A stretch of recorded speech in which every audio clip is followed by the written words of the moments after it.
Still searching, just give me a minute to get the documents I think I need together. I was looking for the, I think I found it, the February 12th brief on parameters of injunctive relief filed by the city. Which I have.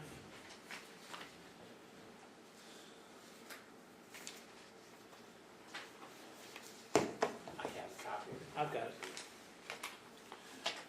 All right, this is case number 2018 CV 593, caption David Esrati versus Dayton City Commission. We're here today pursuant to an entry that was just filed on Tuesday, March 13, 2018, scheduling a hearing today. As I indicated in the hearing, in the entry, I scheduled it as a preliminary injunctive hearing. The court will note and consider the procedural history of this matter that has been raised primarily by Dayton Public Schools, with the court understanding why, where the Dayton Public Schools wishes to preserve an objection to this hearing being conducted, and I think that was fully laid out in the memorandum that was filed on March the 14th. Is there anything else to put on the record regarding that? I understand your position. No, Your Honor, just a reiteration of what's in that memorandum. Right, so I understand that, and will consider that. Mr. Musto, is the city of Dayton taking a position on that matter, or is that just DPS? We would join with the Dayton Public Board of Education. Okay, so you're joining with that. Now, Mr. Esrati, court understanding that you are not a lawyer, has tried to give some leeway so that the issue can be heard that you are raising. And I've talked to you informally about this, just like I've talked to Mr. Wildermuth informally. Talked to both of you yesterday just because our technology at the time wasn't allowing a joint telephone conference. Every other one has been joint, as is my practice. But, Mr. Esrati, this is your proof, right? Sure. Are you ready to proceed? No, but I will. Well, I mean, let me just say this, I Mr. don't know. I don't know Let me how to just proceed. let me just say this, all right? Right. You've brought this and have repeatedly asked this court to conduct a hearing, Yeah. so that you can show why you should prevail on this matter. I can do that. Well, that's what I'm saying. If that's what you want to do, When I say no, I'm just, there's an awful lot of material. when you say no, I'm- it's just recognition that lawyer legal-wise, you may be in a little over your head, and I understand that. I'm way over my head. I can't help you with that. I mean, like I said, I'm giving you some leeway. However, there are rules that I'm going to follow pertaining to this matter, and it is your Okay. obligation to proceed, so I want to see what you're going to offer me proof-wise. Okay. Not just argument, Yes. evidence that comes into evidence by means of the methods with which evidence is attained in a courtroom. There you have it. Can I start with an opening statement? Sure. So, at an update in election forum, Muhammad Al-Hamdani said, "This is a number you should all remember, 607. We're ranked number 607 out of 608 districts in the state." He goes on to say, parents want to send their children to quality schools. And I am going to make a case that quality schools follow the rules and the law. And that's why we're here today. Because you said there are only two questions. Was the task force a public body that had to follow the rules of the Open Meeting Act? I will show not only that it was a public body, the law specifically include all kinds of communications for the very reason that it was all kinds of things, so that you couldn't circumvent the law. The idea of the Open Meetings Act is to err to openness and to err to the side of, you know, we're not going to go do this in private. And this district already has a severe problem in policing itself. There are many examples of issues in the last few years that show there's a wanton disrespect for procedure in the public, which has led to the enrollment drops, in my humble opinion. Last minute changes like the one, this right sizing folly would force some parents, are the cause of the disenrollment. Chaos is not a characteristic of successful organizations or school districts. And what we have had is chaos. And a lot of it is because of not following the letter of the law. I could cite a bunch of things that have happened in the last year. I don't think I need to. If anybody's been paying attention, you know about them. But the second issue is if a secret meeting was held, and if it thereby serves as proverbial fruit of the poisonous tree, halting all actions of right sizing, we have an issue. Now, you said the fruit of the poisonous tree is a criminal thing. I understand what you're saying, Mr. But Esrati. it's in, If it's tainted here, it prohibits X. right. I get that. So I'm just using that as, You just as an An analogy. I understand right, that. okay. So the defense has made a whole bunch of statements about the purpose of the OMA. They tried to obfuscate the whole procedure and made some claims. I'm here not Well- to defend myself. No, I know why you're here, and I'll just say this. What people put in pleadings, really from either side, I get it. But I do my own independent analysis, Mr. Esrati, as you may be gathering by now. Yeah. So I'm going to assess your proof, Okay. and I'm going to apply it to, primarily to 121.22, the public meetings rule. And I've read the law on what constitutes a public meeting. I've read the law, about the relationship between decision making and a committee. I've read all of these things, and I've formed some preliminary opinions legally, I have the evidence to back it up. but I need to see your evidence, and Okay. then we'll be able to argue what each side wants to argue. And So- again, I am bringing this action, but it is not for me, it is for the people of the city of Dayton. No, I get that. And I am sorry that there is no ombudsman or some sort of legal authority to help out with citizens when they think this law has been broken, because it is complicated. So, I have requested public documents from the school district and gotten responses that are Bates numbered. And I Okay. got them from Mr. Wildermuth. Okay? So he has been in possession of these, sent them to me. I didn't bring the whole thing. So you have Bates stamped documents that were provided to Yes. you from the defense that you seek to introduce Yes. into evidence. Is there going to be objection to those? I doubt it, Judge, but I would like to know which ones they are. Let him see them. Well, Let him see what you intend to introduce. So- That's protocol. this is 256, where we have a right sizing update from Sheila Burton. Discussion, Dr. Lawley asked Mayor for assistance. There will be task force that will give recommendation to board by 4/1. Task force is community activists. Mr. Esrati, what I would suggest is just let him look at the documents. That's how we normally do I've it. highlighted the pertinent issues on each one.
For the record, Brian Wildermuth on behalf of Dayton Public Schools, John Nussall on behalf of the city of Dayton. There's a young lady in here who I don't think I know. Who are you? It's Dr. Lawley, Your Honor, Okay. Superintendent. The of Public acting Schools. superintendent, or Correct. the superintendent?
Judge, I've reviewed the documents. They are, in fact, documents that were produced in response to Mr. Esrati's request for public records.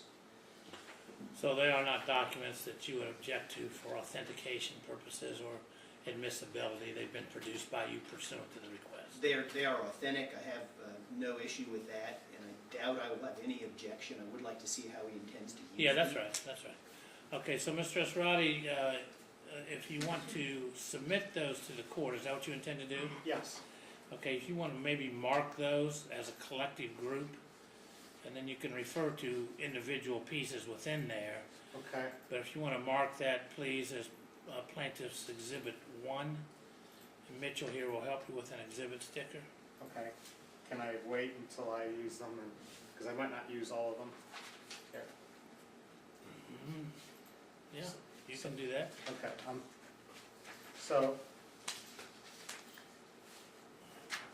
first, now these are sort of out of order here. There were communications between the school board and superintendent before the very first meeting that culminated into a press release and a statement that they were going to work together to do this.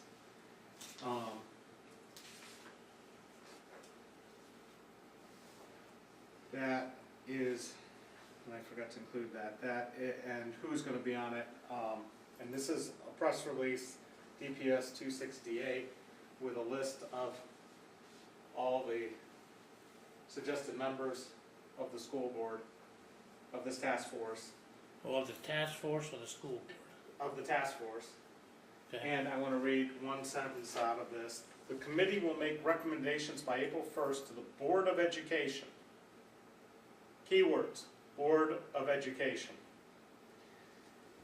Because that changes after the first meeting where I stood my ground and said, you can't do this in private, after they told me not to.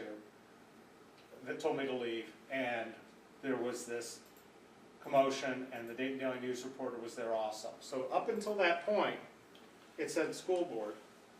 And on the agendas that were handed out on 1/9, I have task force charge, recommendations to DPS Board of Education by Monday, April 2nd. Apparently they realized that April 1st was a Sunday, so they changed that. And I actually had a copy of this document from that meeting because I was there. The So, distinction being between school board and board of education? well, this is still Board of Education. Now, the next meeting on Tuesday, 1/24, where they handed out a very similar document, it has been changed to advisory to the superintendent. Now, there's a reason that they changed that language, because a recommendation to the school board is what a committee would do to a legislative body. And an advisory to a superintendent is different. It is an administrative issue. The latter, so you're suggesting taking it out of the public records or the public meetings statute. Yes. And that's why they did that. They, Now, let me just say this though. Brian, I appreciate your patience. Because this is what, this is the fine line that you're walking on here, Mr. Esrati. yes. You can submit evidence to me, okay? I can read what you submit, Yes. but I'm not gonna take what you say it means or what Mr. Wildermuth says it means, because I'm gonna have the document. Right. You can argue what it means Okay. at the end of the day, but right now what we're doing is I wanna see what evidence you have to substantiate, as I understand it, the gist of your complaint here, aside from the legal arguments about committees and decision-making bodies, and aside from all of that, your argument, I believe, is the February 20 event. No, the February 6th event of the bus tour. I'm sorry, It's an I'm illegal sorry. secret meeting. The February 6th was the, so I'm going to want evidence about that so that I can see what it is you're talking about happened. And then we get from there, we start getting into the legal analysis. So I need to see that evidence. Okay. Well, I have, again, stated that they have changed their language purposefully to try to circumvent after they were made aware that this was going to be a problem. I understand your position, but again, first things first for me, I need to see the evidence. Okay, if we're going to start off with evidence, I have two forms of evidence. One is the very long, unedited, straight video out of camera, which will take a lot Out of what? out of the cameras that I had, which was my big video camera, which Has is that been submitted to the other side? I have copies, You have not seen it though. and I have an edited video that's been on YouTube for a while that has the gist of it, which is shorter. It's 16 minutes long Okay. and shows you the important parts. All right, and so let me ask a couple questions, and I'll take the evidence, you can mark it and I'll take it, and I'll review it, and I'll let you review it, and objections to whatever you want to do on it, and I'll do course. If you'll give him the copies. That's the long one. That's the three short ones, including a news video. There's copies for you, and then I have. Okay, before you play anything, let me just ask a question, Mr. Esrati, because I'm certain that you're not going to advise me something that's not on there, so just let me ask a couple questions. Okay. What, let's do this. Let's identify those exhibits. Okay. Let's mark those. Mitchell, can you mark those not on the disc somehow? Do you have holders for the disc? Stickers. Yeah, but I don't want I have it on an the, extra copy. you know what I'm saying, Mitchell? I don't want to put it on the disc because that's going to disrupt the playing of the disc. No, it wouldn't do it. Okay, then mark it as, You can write on them. mark it as plaintiff's exhibits 1 and 2. And David, then I'll let you tell me what 1 and 2 are. One is straight unedited video, Is that what he has here now that he's Yes. marking? and two has 3 videos. Okay, One is a short one, a shortened version of this that's edited to tell the story of what happened. And then the other 2 are news releases, okay. which So are, we have plaintiff's exhibits 1 and 2, one a long version of all of what was captured on the 6th of February, Yeah. and the other 3 shorter versions edited out for time purposes and perhaps some content and editorial comments perhaps made by I'm not suggesting, oh, there's editorial comments as I'm filming, because I'm Right. telling them, you're going into telling me a what you're meeting. going to see. Yeah, so the Okay. question is, which do you would prefer, the set 16? Well, I'm going to have them both. So you don't They're wanna see 'em coming. here? They're going to come into evidence. I'm not going to necessarily watch them now because I'm going to ask some questions about them. Okay, let me ask the questions. Your Honor, may I? Yes, For just a moment. yes, Is this still opening statement? no. Now I'm working through, I'm trying to work through the evidence portion, understanding I'm dealing with a layperson. And I just wasn't sure if he was still making an opening No. statement or if this was moving into testimony. No, We this should is now probably- moving into testimony, and I'm gonna address that in a moment. Okay. Let me ask you this though, Brian, so that I can, are you maintaining or reserving your right to object to exhibits 1 and 2 on authentication basis, relevance, or all of the above, I would assume? I have not watched them, Judge. Yeah, so you've gotta see. I just don't know what they are. Okay, all right. Mr. Esrati, I think before we proceed any further, I'm gonna swear you in. You swear to tell the truth, the whole truth, and nothing but the truth, so help you God. I do. All right, exhibits 1 and 2, plaintiffs 1 and 2, you are offering to the court as videos that were taken on February the 6th by yourself, is that correct? Correct. They weren't, The second disc has 2 videos that were not taken by me, but they're identified by news or the public document. okay, so the second disc has some news clip Right. videos also, and also an edited version of what's on number 1. So there's 3 on number 2, and number 1's the whole enchilada. It's the, number 1 is the whole enchilada of that day. Right, The one on 2 has clips from other things together, right. including Okay. the first meeting closed, All right, statements, things like all right. that. Now, And it's sent to me. Mr. Esrati, I'm gonna ask you some questions. Brian, you feel free, 'cause I'm gonna give you a chance to cross-examine after the court concludes some preliminary questions here. First thing I wanna know, Mr. Esrati, is you were the one who filmed this meeting on February 6th that you claim to be the meeting that violates section 121.22, right? Affirmative. And as I understood this just loosely, it was supposed to be a bus, some bus trip to various buildings, right? Yes, sir. And part of that was kind of halted, but it still happened according to you, right? The bus trips were still made. Yes, sir. And do either State's Exhibits 1 or State's Exhibit 2 detail who was on the bus? You see them coming off the bus at the end, and I tried to identify every one of them by name. Okay. And do you recall how many of them there were? Approximately 20.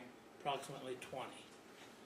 And is it your representation that those 20, as you identified them by name, as I will see on the video, were all members of the task force? Those plus some members of the media that were allowed to go on the tour but were not allowed to record. Okay, do you know, or do you purport your evidence shows how many members of the task force were on the bus? Yes, How because many? 20. And And then there were others on top of that. there were 3 or 4 journalists, So all of the members of the task force were on the bus? yes, Okay. plus a few school employees, And this is reflected in State's Exhibits 1, yes, whether it is in 2 or not, really doesn't matter, it's on 1, right? right. Okay, The only thing that I don't have conclusive video evidence is who got on the bus at headquarters, because by the time they got to Valerie, there had been, according to people on the bus, there had been a stop, and a school board member asked to remove himself. And since we have Dr. Lawley here, we can put her on the stand and ask that question. well, all right, so I have that evidence. What other evidence do you wish to present? So, there seems to be a question of expectation of this task force's mission, of what they were supposed to be doing to help the school board make this decision. I have an email here from Karen Wick-Gagne, new school board member, before she was actually on the school board, saying, I am out of town I'm super excited about the task force and look forward to the recommendation this effort puts forth. This is Bates document DPS 27, which again sets an expectation that they are making recommendations and making an effort on behalf of the school board. There is no question, I hope by the end of this, that the task force was actively informing the school board. I have an internal message, DPS 256, from Dr. Sheila Burton, the Associate Superintendent. There will be a task force to analyze data and will give recommendation to board by 4/1. Task force has community activists as members to help with any community pushback. That's Bates document 256. In all of this, we also have a document from Monica Jones, who works for the city, saying the next scheduled meeting is Tuesday, February 6th. The task force will be visiting 3 schools, and everyone is being asked to meet in the parking lot behind 115 South Ludlow. The bus will be waiting. And attached is an updated guiding principles and prioritization document reflective of the discussion. And then when we get to that discussion, it gets interesting. Because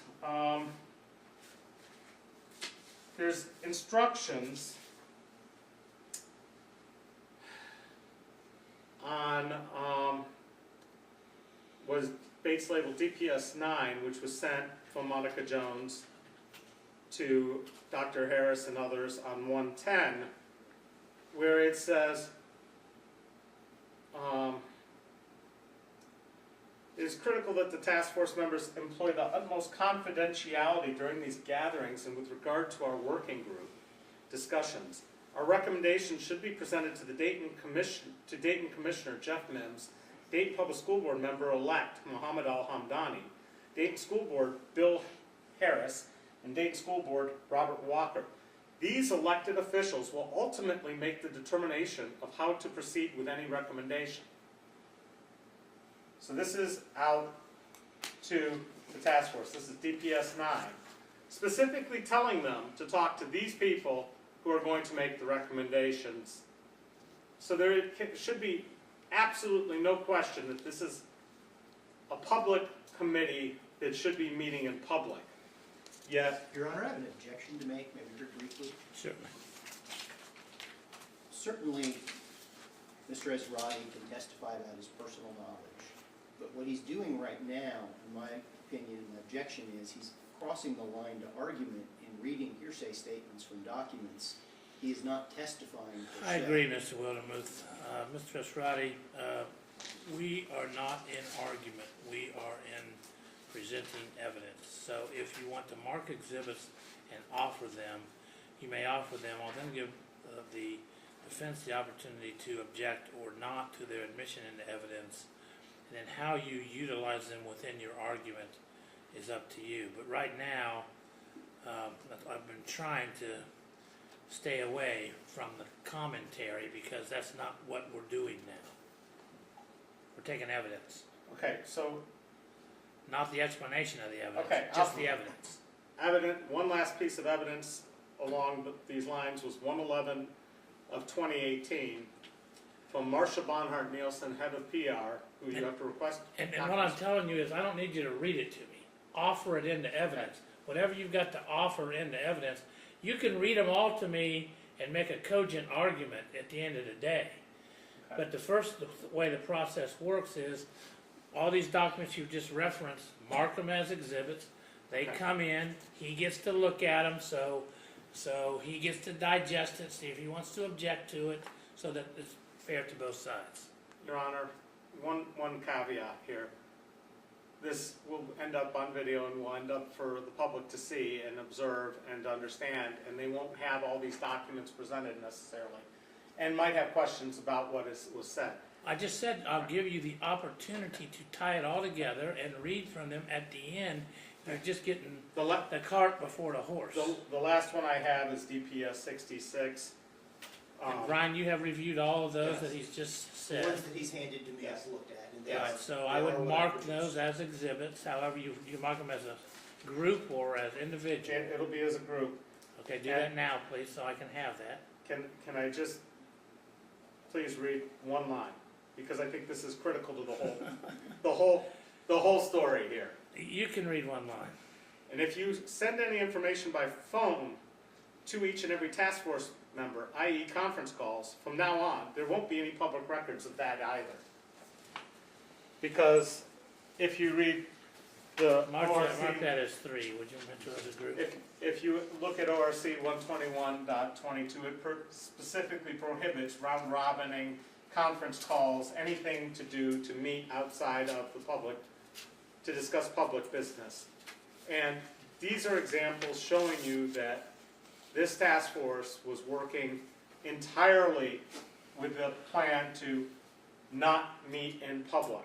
So when if we watch this video, you will see them proceeding into the building. I asked multiple times to be allowed in with or without camera and audio recording equipment, and am denied access. ORC 121.22 says as long as you don't, cause a commotion with your camera or your audio recording equipment, you are free to do that at any public meeting. They pushed me, they had a security officer there, pushed me out of the doors, not let me in. And Okay, I hear you. Let me ask Brian a question, if you don't mind, Brian. Do I take it that the position of DPS is that the task force was not a public body? Correct.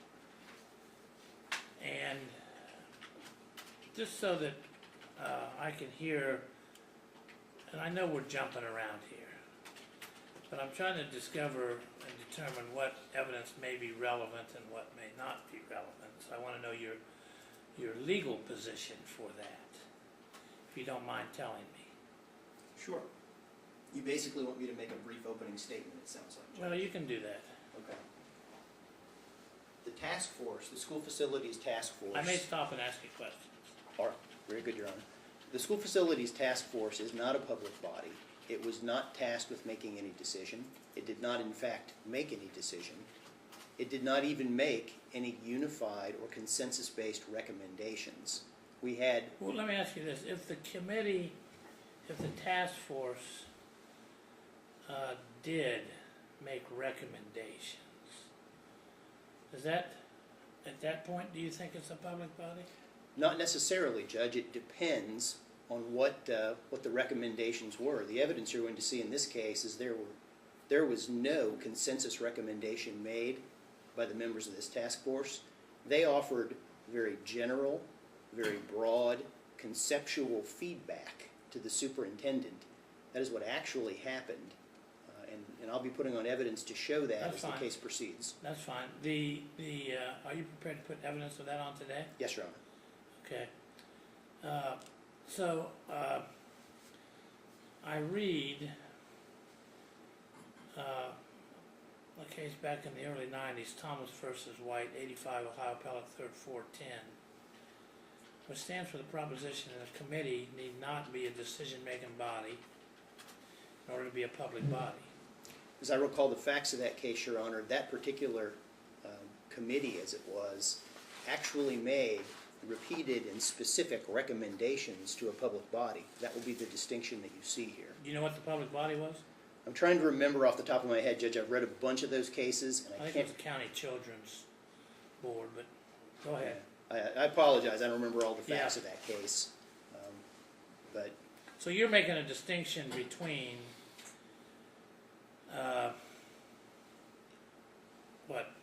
advisory and recommendation? this task force provided general input to the superintendent. Okay. She was tasked with the directive from the Board of Education to provide to the Board of Education her recommendations about school facilities.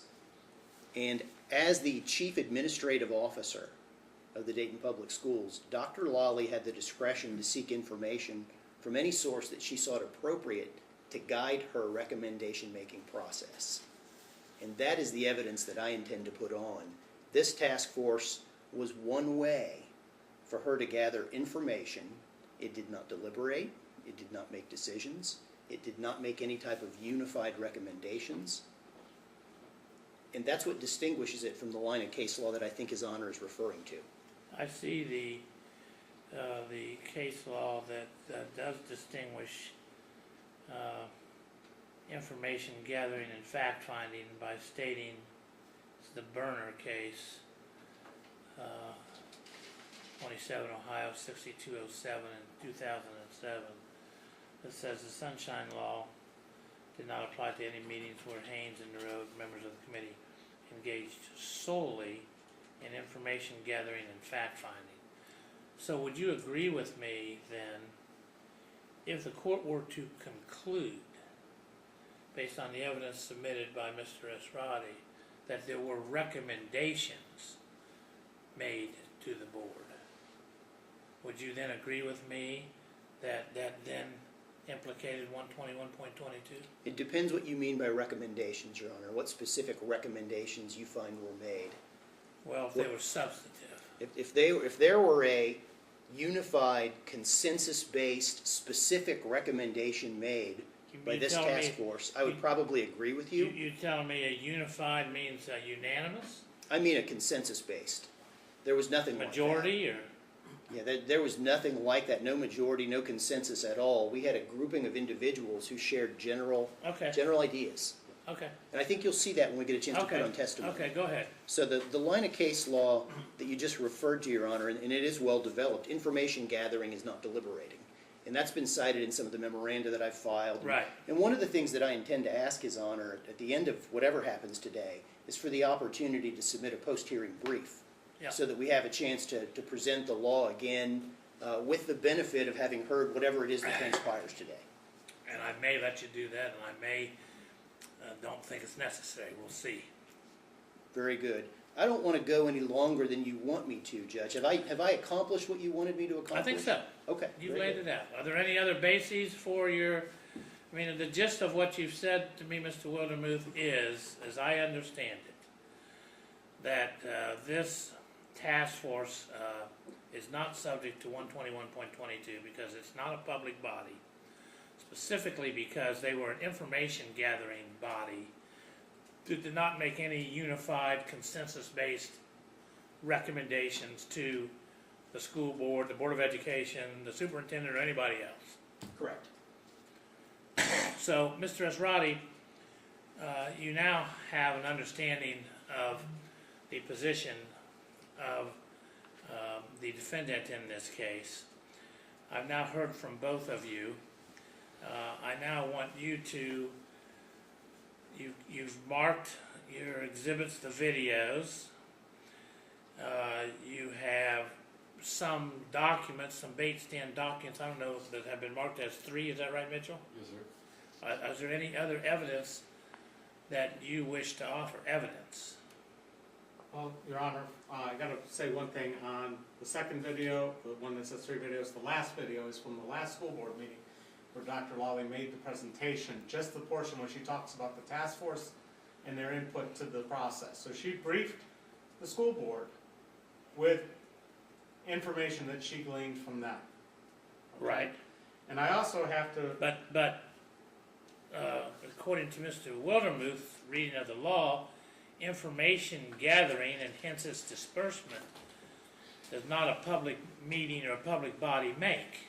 Your That's Honor, his position. So how is what that she just said in contravention to that position? well, I see nothing in 121.22 that talks about reaching consensus or anything about, you know, what their outcome of their deliberations have to do with the final outcome. That is not the point. Well, The point 121.22 is the statute. right. Case law interprets the statute, so we rely upon one to understand the other. So, in case law, Yes.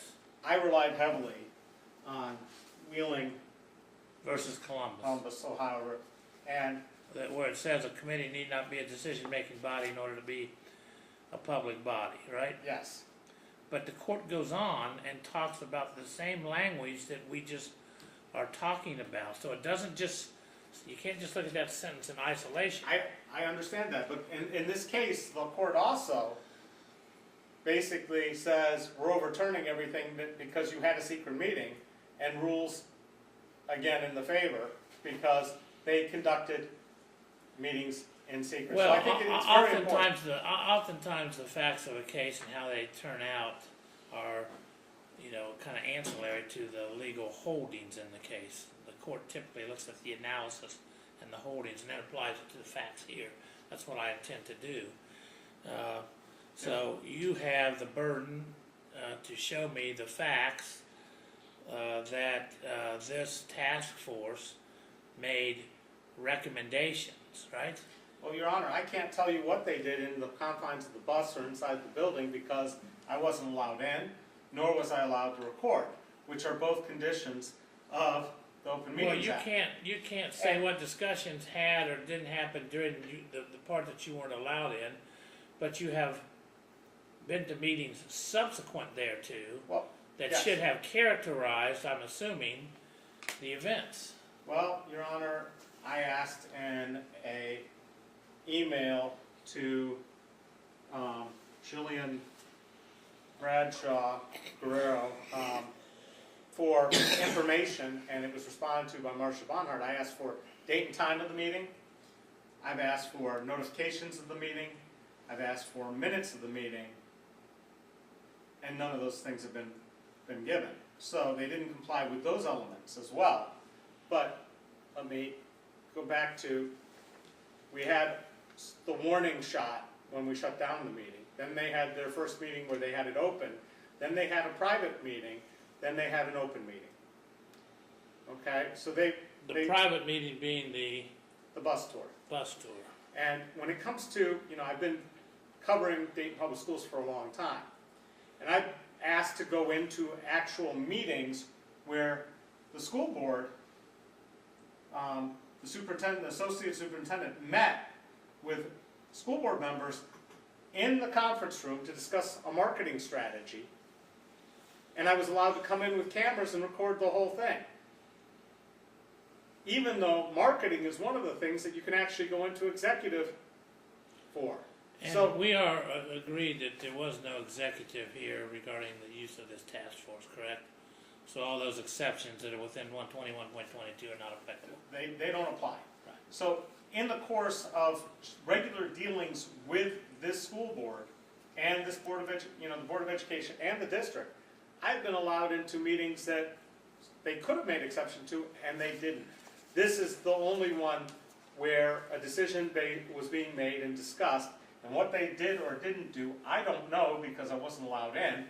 And apparently, a school board member thought it enough to get off the bus, and Commissioner Mims and John Gower stayed outside of Valerie Elementary and did not enter because they were worried about violating the sunshine laws. Objection.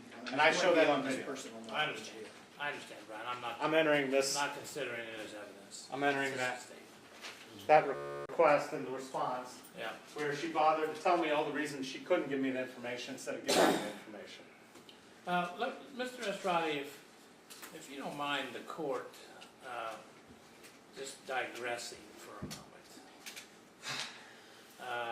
And Digress all you please. because, this court, of course, I'm a person born and raised in the city of Dayton proper. I spent my whole life here. Obviously, I have as much interest as anyone else in the betterment of the schools within the city that I grew up in. I think good schools are a good foundation for a good community. And one of the things and this is just strictly digression on my part, because I see my job as a judge to do a couple things. One is to apply the law, and I take it from what I can see that my take on what you're doing here is that you think the law has been violated, right? Correct. And you want the remedy. And you are a person who believes in the rule of law. and that especially when it comes to open meetings acts, you want to be in the light versus the dark. And that's the gist of what you're doing and why you're doing it, correct? Absolutely. Now let me ask you this. Aside from that, have you yourself, and you don't even have to answer this if you don't want to, but I'm just curious. Because I sit up here and I think, you know, when I heard about the issue of closing schools in Dayton, having grown up in Dayton, I went to E.J. Brown. You know, I understand the community ties to all these places. And I'm thinking, well, you know, what's going on here with the closing of the schools? And then we go through this process, and I read the paper like anybody else, and now we're limited. It seems like we're down to one school, right? Valerie Arms, is that it? Valerie. Is it Valerie Arms? No, it's Valerie, and it's Just Valerie. It's PK. It was a PK8. I think it's now a PK6. Yeah, it's the one up there Right. off of Philadelphia. Yep. Right? Back by the old Mazzacatawba. Yep. And so the reasoning that on the surface that's given for that are several, including maintenance issues. Mm-hmm. And you being and I appreciate what you do, because I think somebody needs to do it. You being the watchdog of the process, I understand being the watchdog of the process. To some extent, that's my job as well. But I'm just curious, have you tried to analyze this yourself as to the course of conduct that's being suggested by the Dayton Public Schools for the closure of Valerie and future decisions to be determined? Have you looked at that? Absolutely. And is that something you are telling me you're not in a position to say whether that's right or wrong because you don't know because you haven't been allowed into the information that's been given, or what? And I'm curious. I appreciate the opportunity to discuss this. Good. Because I think what was presented and what might have been presented might have been two different things had I not entered into this when I did from day one. So there's no way of telling. Yeah, that's kind of my take. There's no way of telling if this has changed the course. It obviously changed the agendas. Yeah. But my primary concern is we have been in turmoil in this district for a good 2 years since the previous school board sent Lori Ward and Craig Jones packing, and a whole series of events since. There was a riff, there was a hiring of a superintendent, there was a riff, there've been one thing after another, throwing a football game, etc. So the district has been in absolute turmoil. Just before Lori Ward left, she made the beginnings of the move that Dr. Lawley wanted to make, which is to switch to junior high schools. And there were a lot of parents, I believe, who were very uncomfortable with that decision at the last minute, because they had started their kids at, say, Horace Mann, which was a PK8, and they expected them to either leave at 7th grade and go to Stivers, or go through PK8 and then go on to wherever, like Chaminade, which quite a few did from Horace Mann. And all of a sudden they were being told, oh, you've got to go to Wilbur Wright, or it's Wright Brothers. And we saw an enrollment drop. Then the next year, all of a sudden we went from a 2-bus bell schedule to a 4-bell schedule, and all of a sudden parents who have kids at multiple schools now might have to get their kids out at 4 different times in the morning. And some of them might have just said, this is too difficult to coordinate, and left the district and moved to charter schools or whatever else.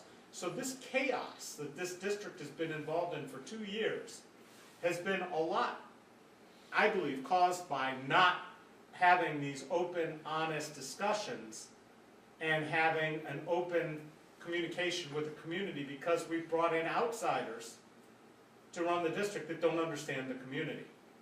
And I don't think that necessarily insiders are always the answer, or that there is possibly even an answer. We might just be doomed, but I'd like not to believe that.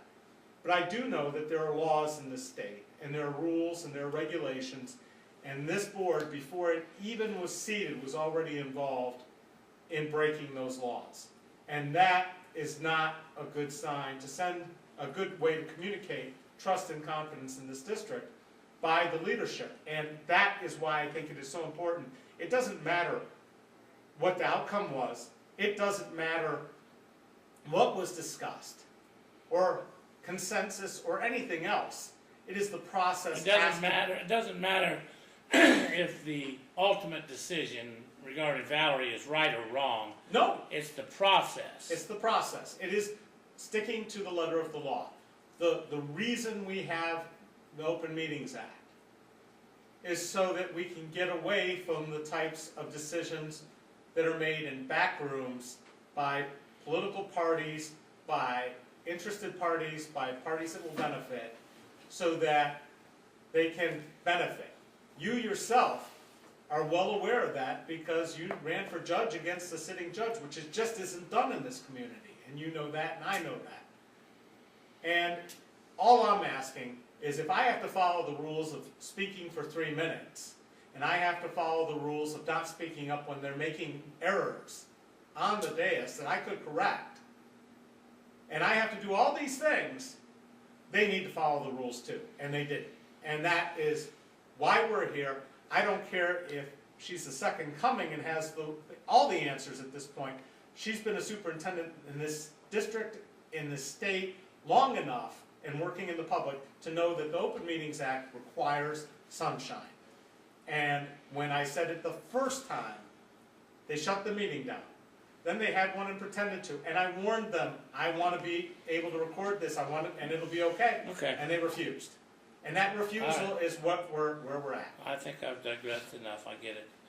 Okay, let me ask you this, Mr. Esrati. Is there, other than the evidence you have submitted so far, is there any other evidence you seek to present?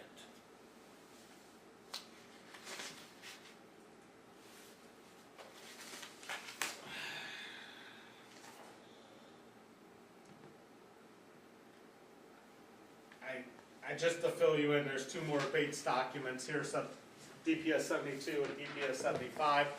That might come in handy for your Objection to those, Brian? You want to Not say? authenticity, Your Honor. Okay. They're just, I've highlighted the parts that are issues. All right, the Bates stamp documents on authenticity are not objected to, reserving your right to relevance, I understand. Your Honor, I've never seen those documents before. I've got no foundation as to where they came from, to the extent that they involve the City of Dayton Commission. Take a look at them. I believe they came from the DPS. They're Bates numbered. Take a look at them.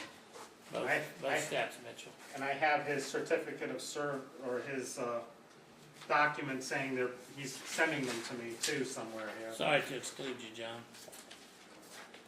And Judge, just to be clear, authenticity is not something I'm objecting to, but admissibility is. Not just because of relevance issues, but because... Any other issue is on the table. Right, okay, very good, thank you. Just authenticity is not. Very good.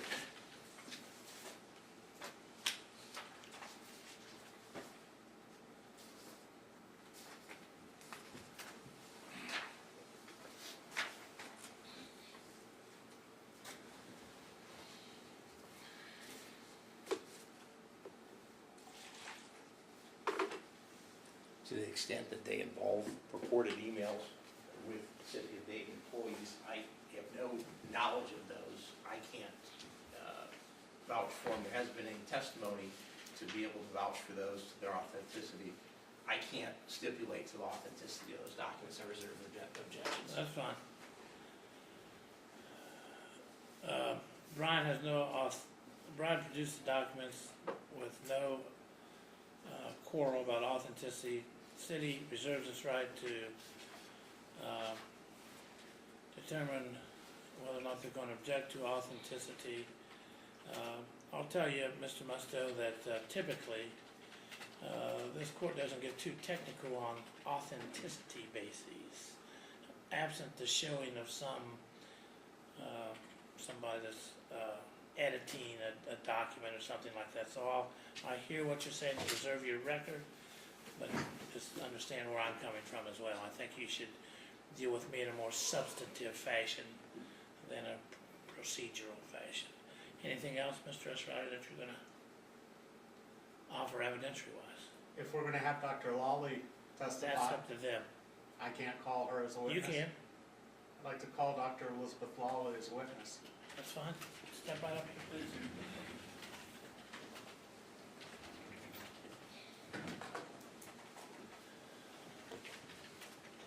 Yes. Okay. You solemnly swear affirm that the testimony you're about to give in this case will score as the truth, the whole truth, and nothing but the truth, and the peace and penalties of perjury? Yes. Be seated, and then once you're seated, if you could please state your full name and spell your last name for the record, please. Elizabeth Lawley, L-O-L-L-I. Does this chair always make this noise? Yes. Mr. Esrati, you may proceed. Dr. Lawley, thank you very much for being here today. That was unexpected. When did you first know that there was an issue of right sizing of this district that caused this whole chain of events to come into play? When did you realize that there was a problem and that this needed to happen? We knew that there was an enrollment problem as soon as the end of September 2016. Why was it not brought to the board's attention or to the public before December of 2017? Not being the superintendent, I can't address that. I can tell you that in our cabinet meetings, Dr. Sheila Burton would bring in enrollment studies, and we talked about moving teachers, we talked about moving students on a regular basis. That's what led to the November RIF that occurred, was because we did not have the students. That was November of 2016. 16, thank you. The rift between what? The RIF of, the reduction in force of staff members, because the enrollment was lower than they had staffed for. Okay. So this was an internal discussion that was not made public until Dr. Sheila Burton made a presentation in December of 2017 with her spreadsheet suggesting that there are 9 schools that are at less than capacity. I believe it was made public through the RIF process, because the reason for the understanding for why the board had to make the decisions to RIF teachers was because we did not have the student enrollment for those particular classrooms. As far as a formal presentation, there was not one by the previous superintendent. Okay. You were hired by the previous superintendent? Correct. Why is the previous superintendent no longer working for the district? Objection, Your Honor, relevance. Yeah, I agree. Sustained. Okay. When were you made acting superintendent for the school district? On November 21st, 2017. So shortly after that, you thought it appropriate to bring this up in a review session with a spreadsheet document being led by Dr. Burton. Correct. Okay.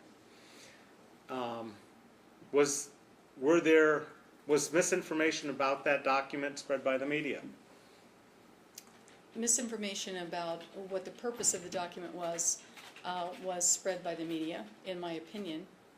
And what did the media generally say that was totally incorrect, that had the community up in arms? The word that I used for the whole process, which I was requesting permission to study, was right sizing of the district. We own 24 vacant properties. We own 4 buildings that are vacant, as well as the land that surrounds them. And we had 9 buildings that were below 50% capacity. And the media The media basically said that we were closing 9 buildings. What would happen if you closed 9 buildings? We would not have a place for our students. Okay, so we're in agreement that the media mischaracterized this process, and the community very much was immediately up in arms because all 9 buildings that were identified were where?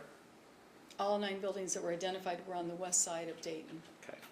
And you are aware that this district was under a desegregation order previously? Yes, And you know that the idea of either zoning students or designating that you had to go to a school next to, closest to you, was a major issue in lifting the desegregation order, correct? yes. Okay. Do you think the community was out of line having all these meetings and getting upset? I'm not aware that the community had a lot of meetings. I'm aware of 2 meetings that the community had. Okay. And they were organizations, they were not community-based meetings that I'm aware of. They were organizational meetings that I was invited to 2 of them. Okay. Racial Justice Now, NAACP. And there was also a ministerial meeting. Okay. So you were aware of all these organizations before this happened? You knew of these organizations and you... Yes. Okay. In retrospect, do you think there would have been a better way to present your initial recommendations to the community? Your Honor, I think this goes beyond the scope. Okay, but just let him finish the question before you object. Do you think there would have been a better way to present this right-sizing proposal to the community in light of what happened?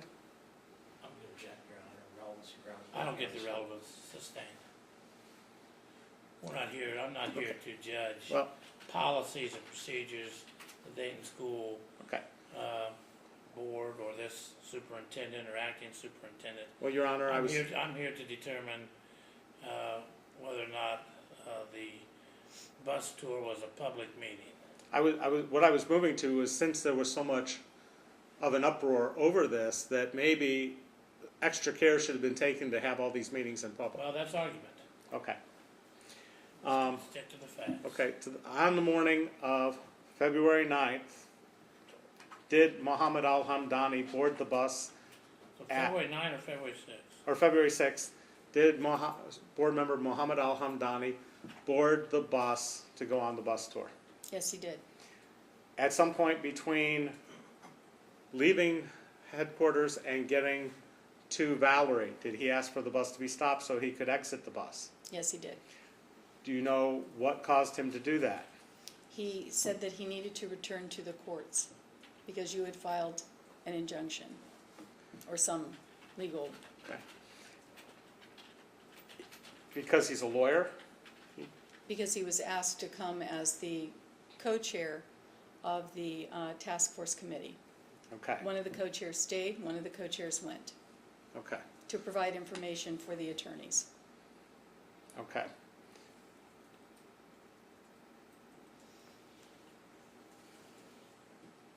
When the bus got to Valerie Elementary and you exited the bus, you had to go through a portico before you went into the building. Was I standing there with a video camera when you entered the building? Yes. Did I say that this is an illegal secret meeting to you? I believe you said that numerous times. Okay.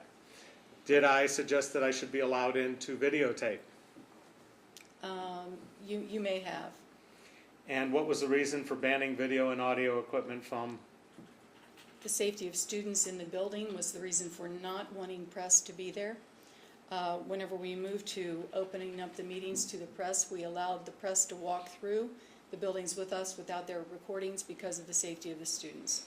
Can you tell me how recording in the schools is a risk to safety or of the students? It is not permissible to record student faces inside our buildings. So whenever, if there's a permission slip that's signed by parents that says that we can post those things, we do. However, we have a policy that we are not allowed to post student faces. So when you look at any of our, if you look at any of our work, those students who you can actually tell who they are students that have a signed form that say that they can be videotaped. So to go through all of those for a group of people to come through to see the condition of the building would have taken way too much time and way too much energy on the part of the school. Is the school open 24 hours? Not that I'm aware of. Okay, is there a possibility that this tour could have been conducted outside of school hours? The tour could have been conducted outside of school hours if we wanted to not see the spacing availability of the building.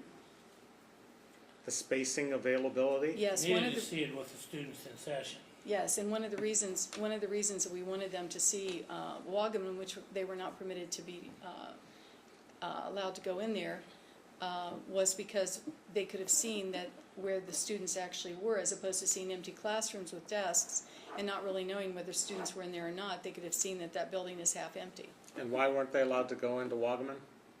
We got a phone call at Valerie at the conclusion of our tour that said that the judge had requested that we stop the tour because of what you filed, so we did. Okay, but you'd already had a tour of one building at that point. We were in the building finishing that tour Okay. when we got the phone call from our attorney. And did you distribute handouts and information during that tour? We gave everyone a packet of that, and it's all posted on the website and was posted on the website. It was information for them about that they had requested at the previous meeting, And did they And ask? who had requested? the task force members. Okay, They asked for survey results, they asked for current enrollment, they asked for reasons why parents were leaving the district, that sort of thing. And it was all posted after the meeting onto the website as all the other information was. And did they ask questions during the course of the tour about that information or discuss that amongst each otother or with you during the time? I can't address if they talked among themselves on the tour because I was in the front of the bus. If you've been on a school bus lately, you know how loud it is. But within Valerie? Within Valerie, they did not. Rick Rayford gave a tour of the facility inside where the problem areas are with the maintenance. He showed them places where asbestos was contained. He showed them down a step where into our basement where the boiler system is. He showed them where the pipes were pinned together. And he conducted the tour, giving them the factual information about the maintenance and the repair needs of that building. Did they ask questions of Mr. Rayford? They asked questions about the particular maintenance issues. I don't recall a lot of questions, but we weren't in there a long time, as you know.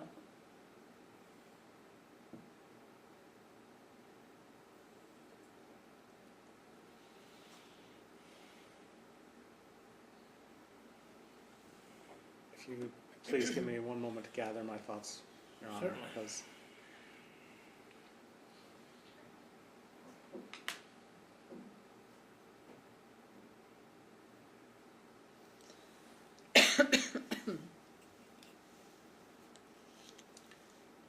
in the first task force meeting that was public in the community room, you had a bunch of stickers and people put issues on the board. Those issues, and I have photographs I can enter of those boards if need be, but what kind of issues were they talking about and ranking in that process? Their priority issues were what the Dayton Public Schools should focus on. Academics was at the top of the list. Student safety was also one of the things that was at the top of the list. They talked about a variety of other things that I would have to take a look at the list to comment on, but they talked about generic things that they felt would improve the school system. these were the pictures that were attached to one of your pleadings, Mr. Esrati?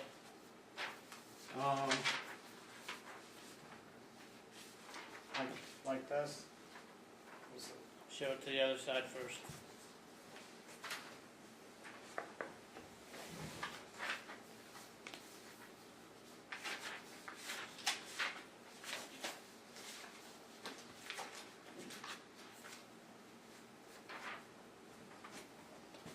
Can we show this to Dr. Lawley?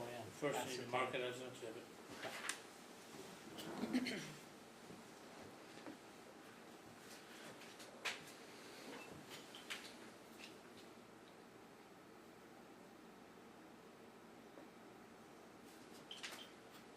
appreciate your, Dr. Lott, can you take a look at what's been marked as Plans Exhibit 5? I guess it's on the other side too, is the other one. Yeah, There's, Plans Exhibit 5, front and back. Tell us what it is. These were this was the exercise that we took the task force through to try and get them to understand a focus for what they would be talking about with the group, what they would be thinking about, what was a priority. There was a guiding principles that were This is at the first. first meeting of the task force? Correct. And then first this- open meeting. First open meeting, yes. It was the first meeting that was First meeting, where period. everyone was there, yes. Well, the one first we meeting was canceled. canceled because I wouldn't leave. Well, I understand. So This the is first the- meeting that was had Had, yes. is this meeting. We talked about guiding principles, and then we talked about priorities that they felt needed to be brought out and focused on, Who's they? the task force members. Okay, so this was the directive to the task force as to what their objective was to be. Is that correct? And their method and considerations? This was an active process of the whole group that was there to try and have some common understanding of what our guiding principles should be and The what. whole group being the task force? Correct.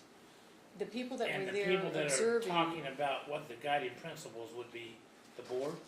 No, actually Shelley Dickstein is the one who ran this part of the meeting, and I ran the priorities part of the meeting. Okay, go ahead. We led that discussion, and then afterwards we had people put dots so that we could actually prioritize. That's what the little things are over here. We could actually prioritize what they felt was the need for the district. Okay, go ahead. So, you I'll may, say that, please. Thank you. some You of need the, it? well, I don't need it, Dr. Lawley might in a second, but you can see the sort of questions and the things they're prioritizing. And they created these on, some of them on their own. Well, But are these, testimony's gonna come from the witness, so. Go ahead. are these the sorts of things that you would normally discuss with a school board? These are the normal types of things that I would discuss with any type of group that I'm working with. Whether I'm working with for example, I had an instructional design team, a group of people that worked last spring on creating an instructional design process, and we set the parameters of what we would talk about within that framework, what was important for the school district. So these are the types of things that any committee would actually set up to talk to superintendent, to talk to people that are in the curriculum office, etc.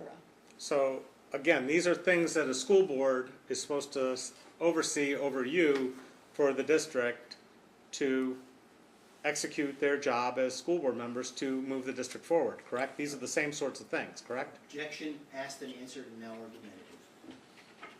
I'll sustain, it is what it is, and testimonies come as to what it is, I'll make that determination, but I'm starting to struggle just a little bit on relevance, but I'm gonna give you some leeway, because you're trying to give me some background.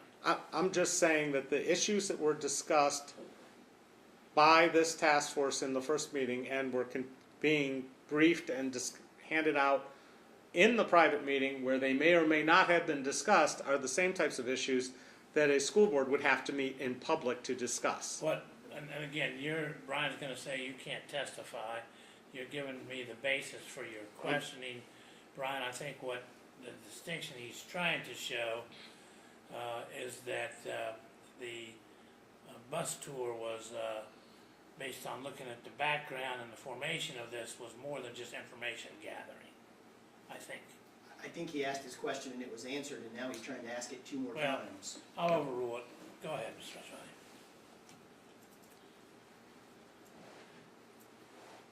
Can you state why you thought these meetings should be held outside of the public?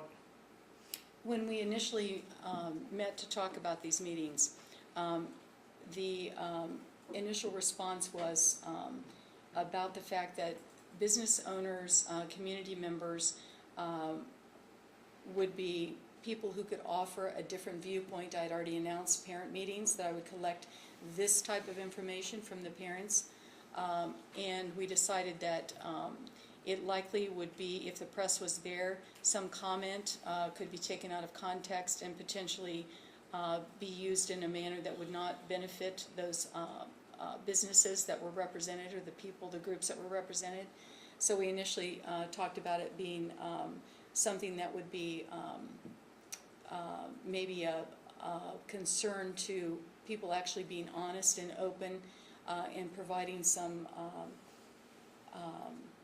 information that would be necessary. That was the reason why we did that. Can you give me an example of some kind of information that the public shouldn't be able to hear, that should be discussed in private, that would be involved in you right-sizing the district, please?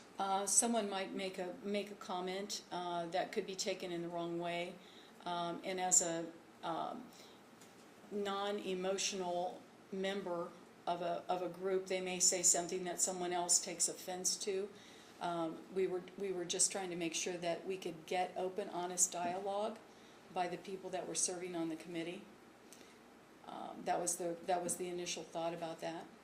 Can you, again, give me a specific example of something that they might say that the public should not hear? I mean, speaking out of and saying the wrong thing is something I've done multiple times, and you know, you have to live with it. But I don't understand why that this committee cannot talk about those issues in public. I don't see an issue there that needs privacy. So can you explain to me what the purpose of trying to close this meeting was, since all of those are things that we would discuss in the normal operations of a school board meeting? The purpose is, as I explained, we wanted to have open, honest dialogue, and we did not want people that were sitting there volunteering their time as business members, as people that were not engaged in the school system, talking to us openly and honestly. Let me make sure, I was writing something down, I want to make sure I'm not off track here. What we're focusing on now, you have the first meeting, and then the bus tour is the meeting where you are suggesting is the private meeting. And you're suggesting that, Doctor, correct me if I'm wrong, but that the reason for the private meeting was because you wanted the members of the task force to be able to have open and honest dialogue, right? No, sir.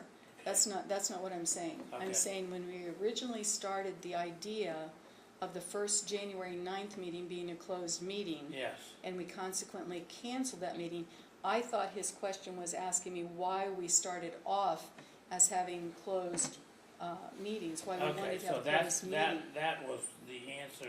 Correct. About open, honest dialogue was in regards to the first January 9 Correct. meeting that didn't happen. Correct. Okay. And then on the bus tour, there was very little conversation that most of us were engaged in, because riding on the bus, the loudness of a bus doesn't allow you to have much conversation other than with the person that's sitting next to you. And I can't attest to what was said by anyone other than the people sitting next to me. So I was answering the question. Okay, I thought I might have got off track there about what the deal was. Go ahead. Do you like Jeremy Kelly more than you like me? Objection. Relevance. Sustained. Okay, well, I'm trying to figure out why Jeremy Kelly was allowed on the bus and I was not. Well, you can ask that question. Why was Jeremy Kelly allowed on the bus and I was not? We permitted the media on the bus. Jeremy Kelly's media. Yes. He's with the Dayton Daily News. So non-media weren't allowed on the bus? Correct.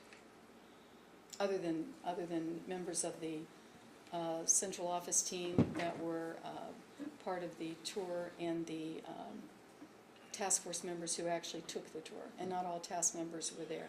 Was there room on the bus for non-media persons? Yes.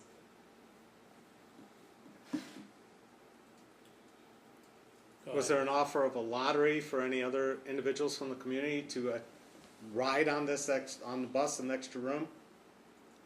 Not that I performed. Was there any provision for inviting anyone else to this?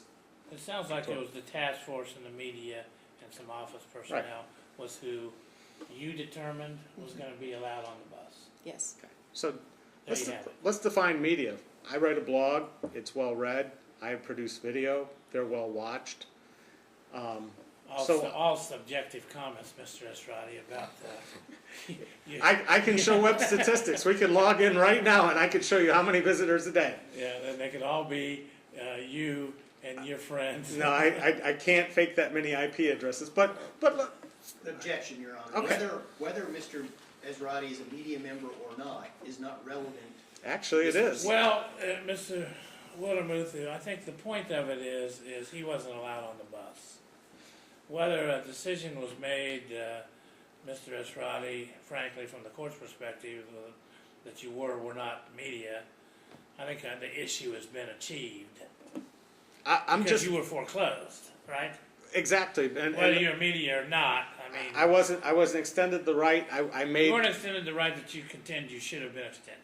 I do, and I was there and I was willing to even transport myself. Right, okay. And I was not allowed in the And buildings. she's answered as to why she didn't consider you to be media, you weren't part of the school task force, and you weren't part of the school administrative personnel.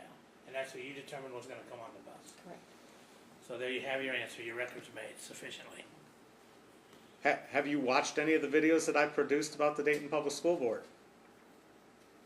The only video I watched was one before I was the acting superintendent that you had sent me.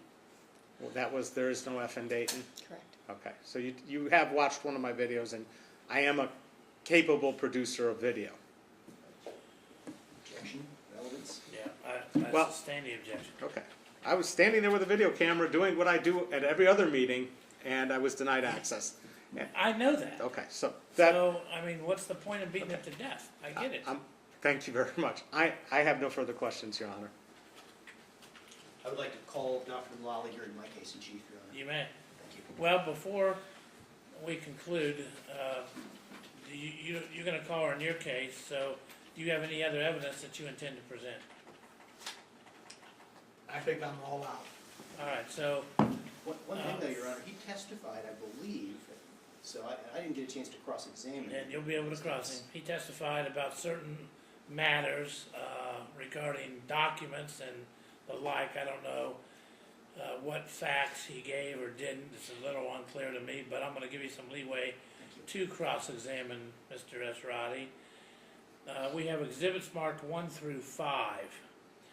Mr. Musto has maintained an objection to, I think, the bait stamped documents, but not necessarily the videos on authentication. Is that correct? Well, it's not just authentication, Your Honor, it's hearsay, there's no foundation for it. None of the parties to the communications testimony. All right, let's go through this, Mr. Musto, with you first. Exhibits 1 through 5, what are your objections and what are the bases there to? Why? I don't have copies of the exhibits, I can just look at them real quickly, Your Honor.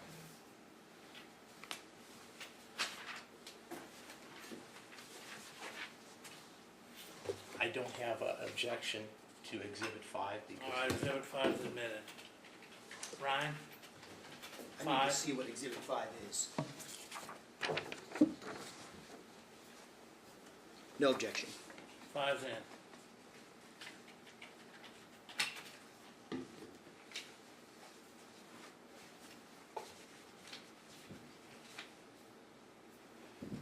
for Exhibit 3, there's, my objection for Exhibit 3 is there's a series of emails, there's no foundation, there's no testimony from either the person that sent the emails, purported emails, or received them, in addition to authentication. It's invisible hearsay. I join in that objection, Your Honor, except for the authentication part. I agree that these documents were produced in response to a public records request, but the hearsay objections, I totally agree with. We can't cross-examine a document here. Well, the determination of whether or not they're hearsay or not, Mr. Wildermuth, would be one for the court. Understanding that these are documents submitted by a party opponent. So consider that. I'll consider that as well. We'll see where that what? party opponent. So that's, what number was that? 3. All right, what else you got?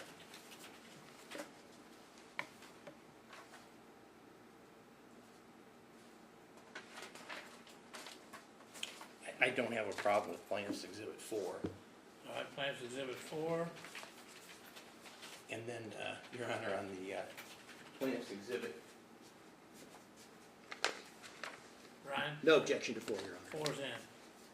Plaintiff's exhibits 1 or 2, I haven't seen, Your Honor, I have no idea what's on them. Plaintiffs 1 and 2, the defense in joint fashion reserves right to produce objections to the court at a later date to be determined. Correct, Your Honor, I haven't seen them either. All right. Anything else, Mr. Esrati? You've got the exhibits, some of which are in, some of which are on the fence. Anything else? Not all. Are they suggesting that I'm forging documents? No, or- they're just doing their job on evidence. Okay. Well, we got all these books up here, tell us what we can admit and what we can't admit. There's reasons you can't admit certain documents. Some emails may have statements in them that are hearsay. The person that wrote the email is not here to be cross-examined. So that's called confrontation, you know. So if So I'll take a look at it and I'll we are going to have another trial, I would have to call those people in to verify. maybe, I don't know what I'm gonna do yet on the exhibits. I'm just so I know in the future. Right, I understand. Okay. Before he rests, Your Honor, do I get a chance to cross-examine him? Yeah. Okay. You can cross-examine. Go ahead. Cross-examine. You don't Dr. Wiley? Okay. That's all, you can step down. Mr. Esrati, you can stay right where you're at since your documents are all there. Might be easier. Did I swear you in before? Yes. I don't think I'll need his documents, Judge. Could we put him up there? It would Yeah. be easier for me. Yep, that's fine. You have been sworn in? Yes. You're still under oath. Yes.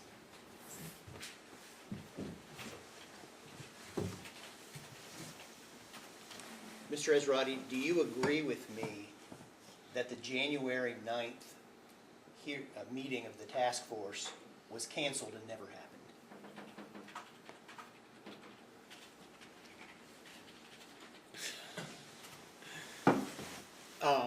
Yes. Okay. We'll keep it simple.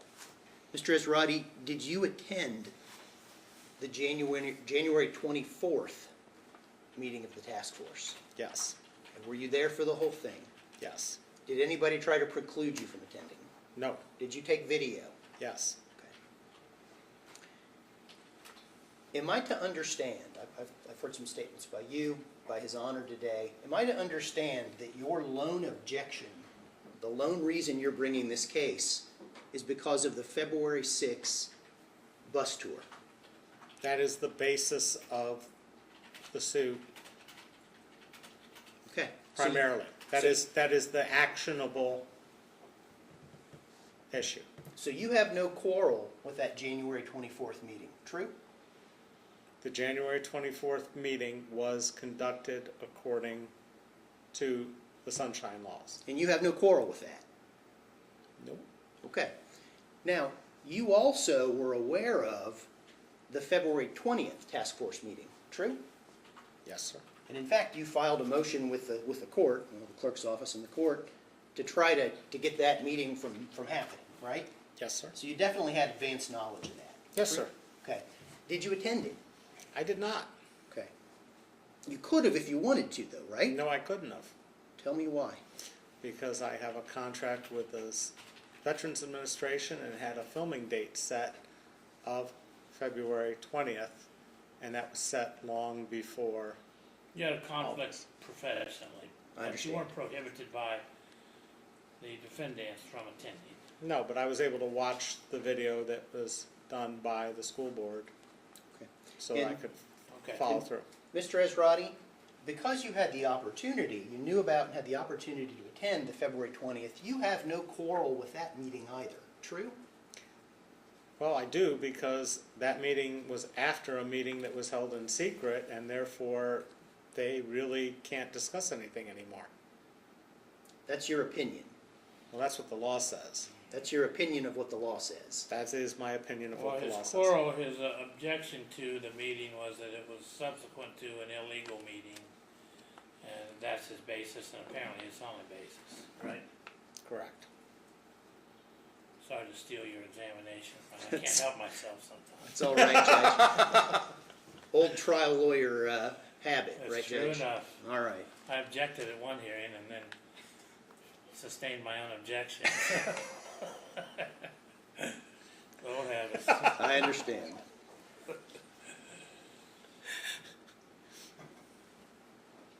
Go ahead. All right. Now, Mr. Esrati, I believe I heard you say that you have really no idea what transpired among the task force members who attended the bus tour. Did I hear that correctly? Anything that was done inside the building or inside the bus, I have no idea. I know what they did at each stop because I had to tail them like a secret agent man because they wouldn't even tell me where they were going next. All right. Very good. Your Honor, I don't think I have any more questions. Thank you. You can step down. Mr. Musto's sitting there. I don't have any questions. Oh, okay. I just wanted to make sure you had a chance.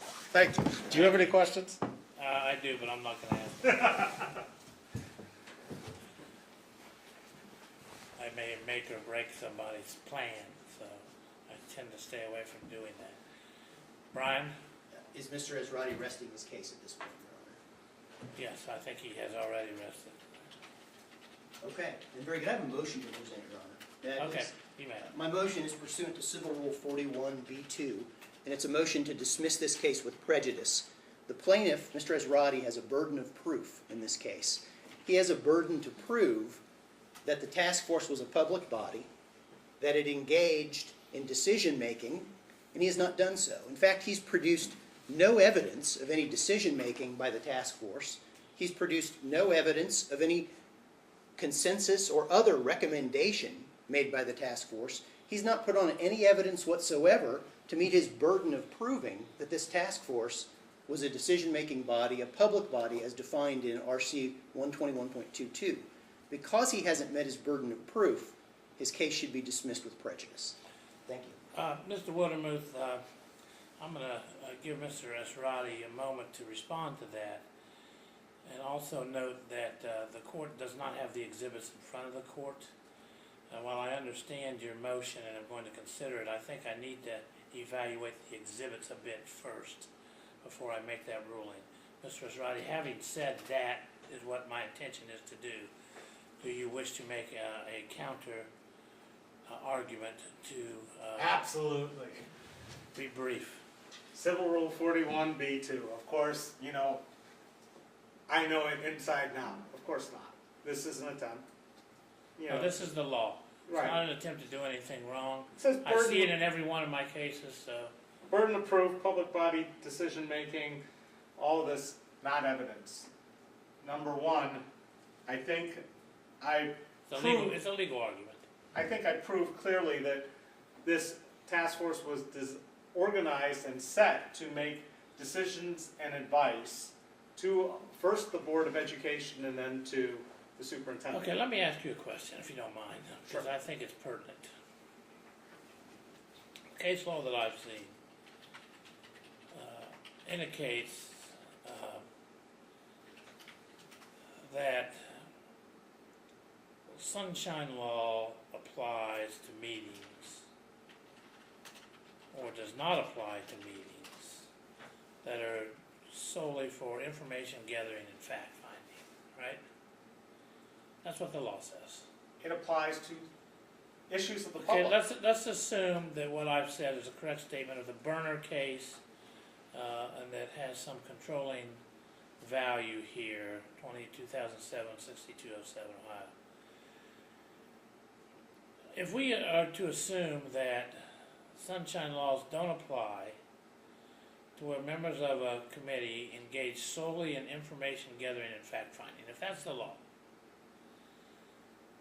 and you don't know what they did on that bus or in that school, how can you make a determination?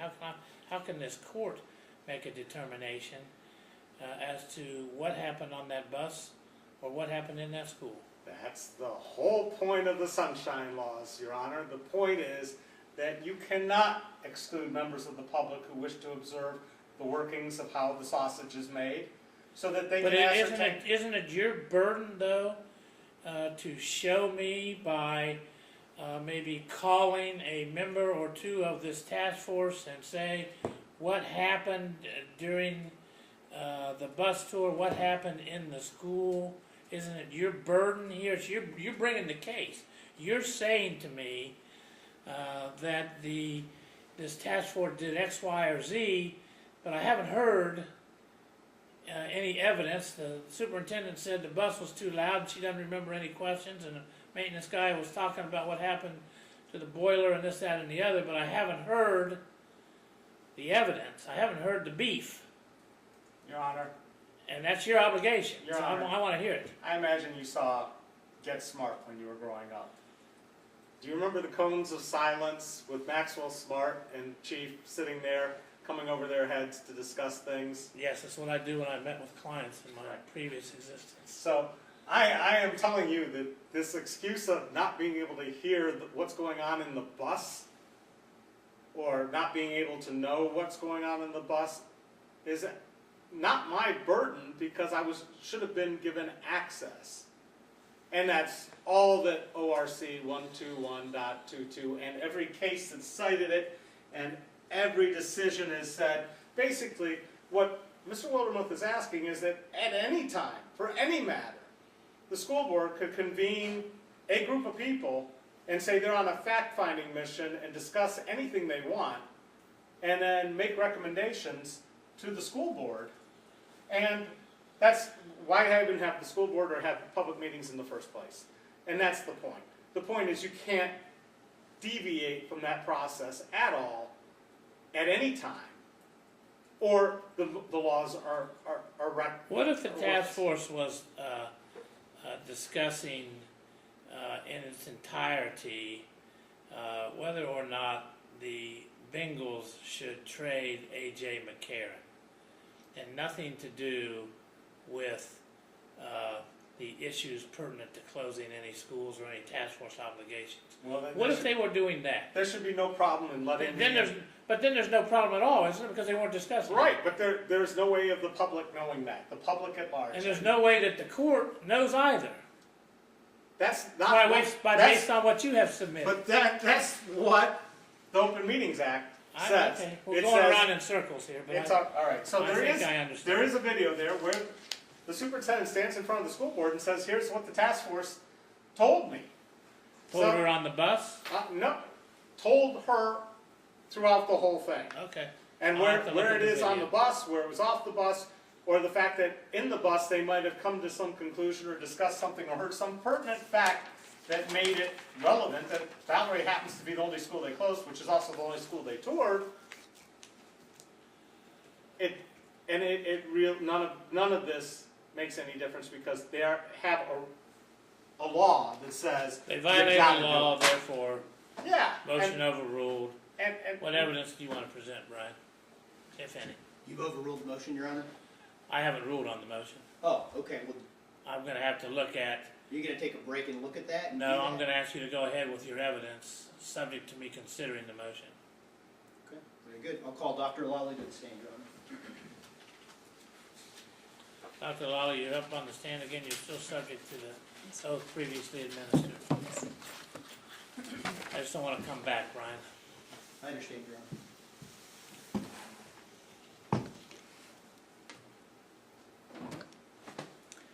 Tell us your full name, please. Elizabeth Lawley. And Dr. Lally, what do you do for a living? I'm acting superintendent of the Dayton Public Schools. All right, summarize just briefly your history as a public school administrator for us. This is my 40th year in education. I served as a teacher, an assistant principal, a principal, been a university professor at Kent State University, and I've also served as assistant superintendent in 2 districts and under curriculum and instruction, and 10 years in 2 districts as a superintendent. And I'm in the Dayton Public Schools. I came as the curriculum associate superintendent and have been moved into the acting superintendent role. Very good. And just, again, briefly summarize your educational background for us. Educational background is I have a bachelor's degree and a PhD from Miami University in Oxford, Ohio, and I have a master's degree from Xavier University in Cincinnati, Ohio. All right. Now, did the Board of Education, the Dayton Public Schools Board of Education, direct you to study school facilities issues and provide a recommendation to it? Yes. Okay. And did that happen last December? Who Yes. directed her? I'm sorry. The Dayton Board of Education. Okay, go ahead. And Dr. Lally, did you and your administrative team go about a process of trying to comply with that directive? Yes, the process started out to be, I was going to have meetings in each of the quadrants with parents and have conversation with them. Okay, can you describe for the court, if there's any other part of the process that you were going to follow, can you describe it in some detail as to what your plan was to help you arrive at this recommendation that the board directed you to present? Yes. About a week after I became the acting superintendent, I recognized that the relationship between the city of Dayton and the school district was fractured. So I arranged a dinner with the mayor, and she and I had dinner on a Friday evening, and I talked to her a little bit about what some of the things were in the district that I felt needed to be immediately handled. She and I chatted about the gubernatorial race, and she suggested that perhaps Shelley Dickstein could talk to us about some of the development that was occurring across the district in specific areas. Let me ask you a question, if you Yes. don't mind, Brian. Sure. When you say that there was a fracture between the city of Dayton and the school district, I don't know what you mean by that. And the school district is all of the city of Dayton, so how are those two different entities? The relationship between the leaders of the Dayton Public Schools and the mayor and city commissioner's office. So the leadership Correct, between the schools and the leadership of the city. correct. Okay, thank you. And they are different political subdivisions, to be technical about Right. it, Judge. So after that particular meeting, Shelley Dickstein came to a cabinet meeting and talked to us about the development projects that were currently on the plate and for the city, and then additional projects that could come at a later time. About a week later, and I'm thinking now we're in some point in December without looking at my calendar, we had a conversation, the mayor, Shelley, and Commissioner Mims, and Mohammed Al-Hamdani, and I met to talk about the possibility of a task force that would be made up of business owners, people that would have a vested interest in the school system yet not be directly connected to the school as like a parent would be. I felt that would be a good idea after we had the conversation, felt that would be a good idea to gather that kind of information from a different perspective than perhaps our parents and our internal staff members would bring, and the community at large, because we also had planned on those quadrant meetings including community members. And this task force then was developed to gather this information towards what goal? The information needed, as a relative newcomer to Dayton, I don't know everything about every neighborhood. I've learned a lot by traveling there. I also felt that after I'd gone to a Chamber of Commerce meeting that the business partnerships in the district were lacking. There was a feeling that we were not working together either, and I felt that that would help this relationship, and to gather some information that perhaps they could help us with some financial looks at what we were looking at financially as business personnel, as people that ran their own businesses or ran organizations. Just some information that could help us make those decisions. So after that, we decided that we would do that. I made sure that the Board of Education was okay with that idea. Decided that we would do that. We had a joint press conference and announced the process, and set up several dates that were available on the agenda, the first meeting that everyone attended, so everyone had access to all of those dates that we were going to meet. And then we started scheduling after the February, at the beginning of February, we started having parent meetings in each of those 9 buildings. And we met with 10 sets of parents, 10 sets of buildings, their parents, and then we had 2 large group community meetings to gather that same kind of information from them. All right. Now, Dr. Lawley, in your years as a superintendent for public school districts and as a school administrator, Had you ever been asked before to prepare recommendations for a Board of Education? Yes. Is that a fairly common thing for a school superintendent to be asked to do? Yes, the only person that can prepare a recommendation for the school board is the superintendent or the treasurer or a school board member. All right. Would it be accurate for us to understand that over the course of your professional career, you have numerous times gone through a process of developing a recommendation to provide to a Board of Education? Yes. All right. At any of those times in your professional career, have you felt constrained about the sources that you may seek information from? No. Are you able to talk to those outside of your administrative team when you're trying to decide what recommendations to make? Yes. Are you able to consider, and have you considered, things like literature and treatises and texts of experts in the field? Yes. And have you talked to community members in your effort to gather information to inform your recommendation process? You must talk to community members. All right. Is there anything about what I've been asking you these last few questions that is out of the ordinary? No. All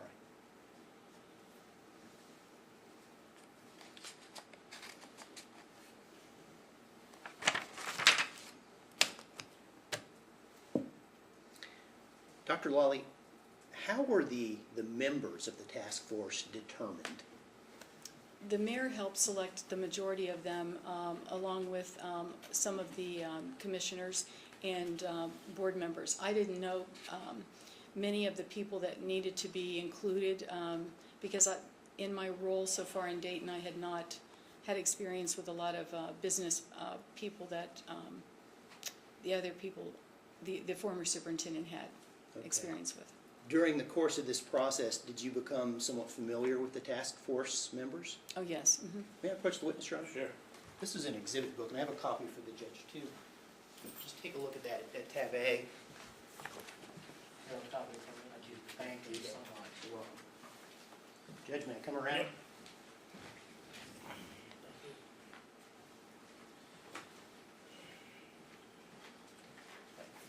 Dr. Lawley, do you recognize these 2 pages that are at Exhibit A of the defense exhibit book? Yes. Can you tell us what they are? They were used as sign-in sheets for the task force meeting. All right. And can you tell us, there's a list here of several people. Can you kind of go down the list and tell us who these individuals are and what their affiliations are? I can tell you most of them. Please. Mohammed Al-Hamdani is now a current board member. Ron Budzik is someone who was a CEO of an organization before, but he's now still very actively involved in community organizations and community work. Bing Davis is an artist and someone who he's a retired teacher. Shelley Dickstein is the city manager. Deborah Feldman is the CEO of Akron Children's Hospital.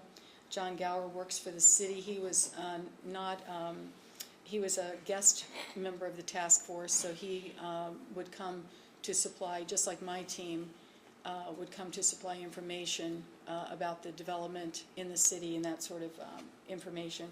William Harris is the board president. Tim is in charge of the Dayton Public Libraries. Tom Kelly was a former CEO, and I'm not sure what his position is currently, but I know I think he's still in that similar capacity. Tom Lasley is the executive director of Learn to Earn, and one of the few people that I knew beforehand.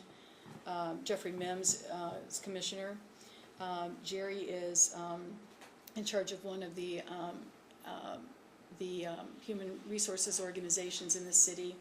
I work with her through different tasks for students that we need to take care of. Brandon is RTA. David Romick is the Dayton Education Association president. Teachers Union. He's Teachers Union president. Richard Stock works for the University of Dayton, does quite a bit of data analysis for the school system as well as other entities. And Robert Walker is a school board member. Loretta Williams is a member. She's the education chair of the NAACP. And I'm not sure of the last person on the list. All right, very good. Now, Dr. Lawley, how many members of the task force are also Dayton Board of Education members? There are 3. And that would be Mr. Al-Hamdani, Dr. Harris, and Dr. Walker. During any task force meeting, was any other board member besides those three present? No.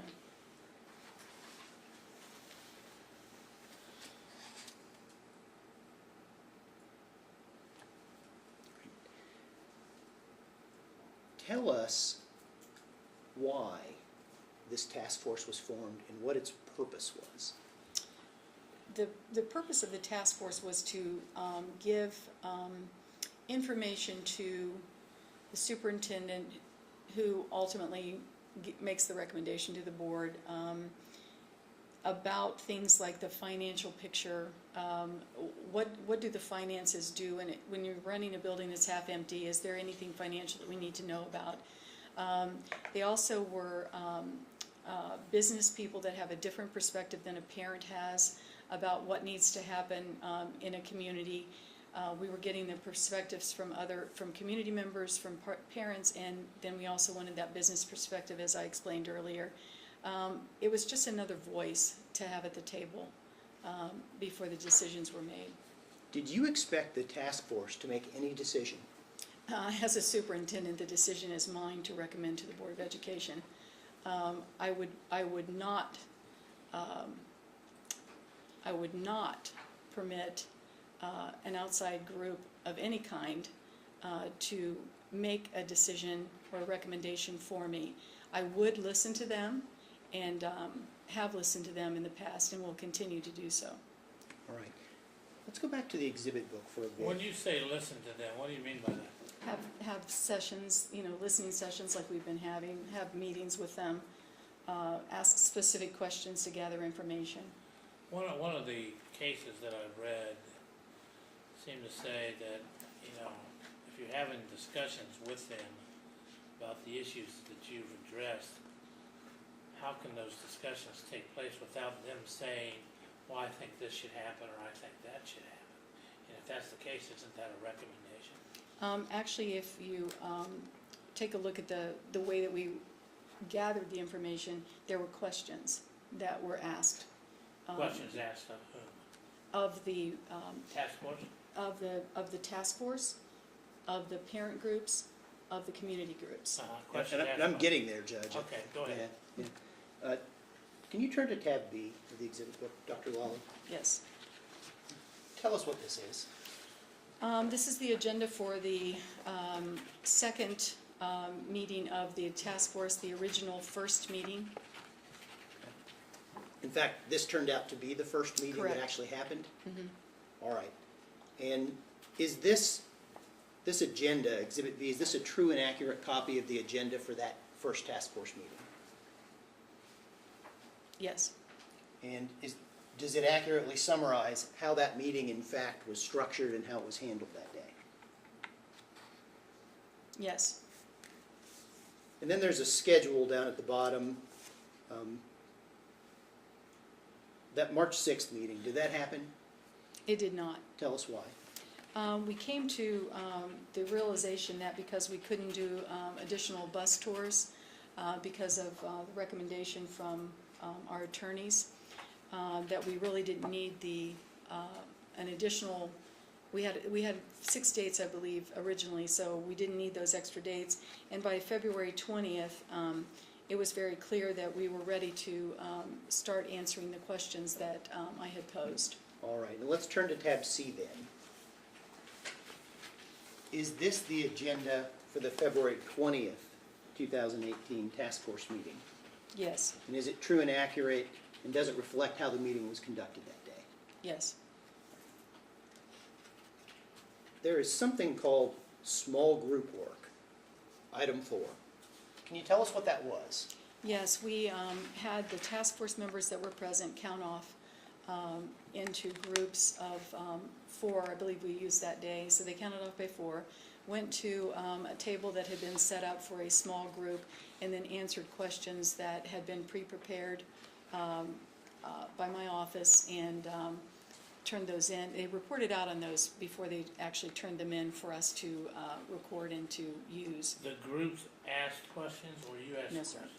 There were questions that were pre-prepared by me, by my Presented office, to the group. that were given to the group to answer. Okay, And we're gonna get to those in just a bit, Judge. okay. In fact, let's just do it now. Tab D, please, we take a look.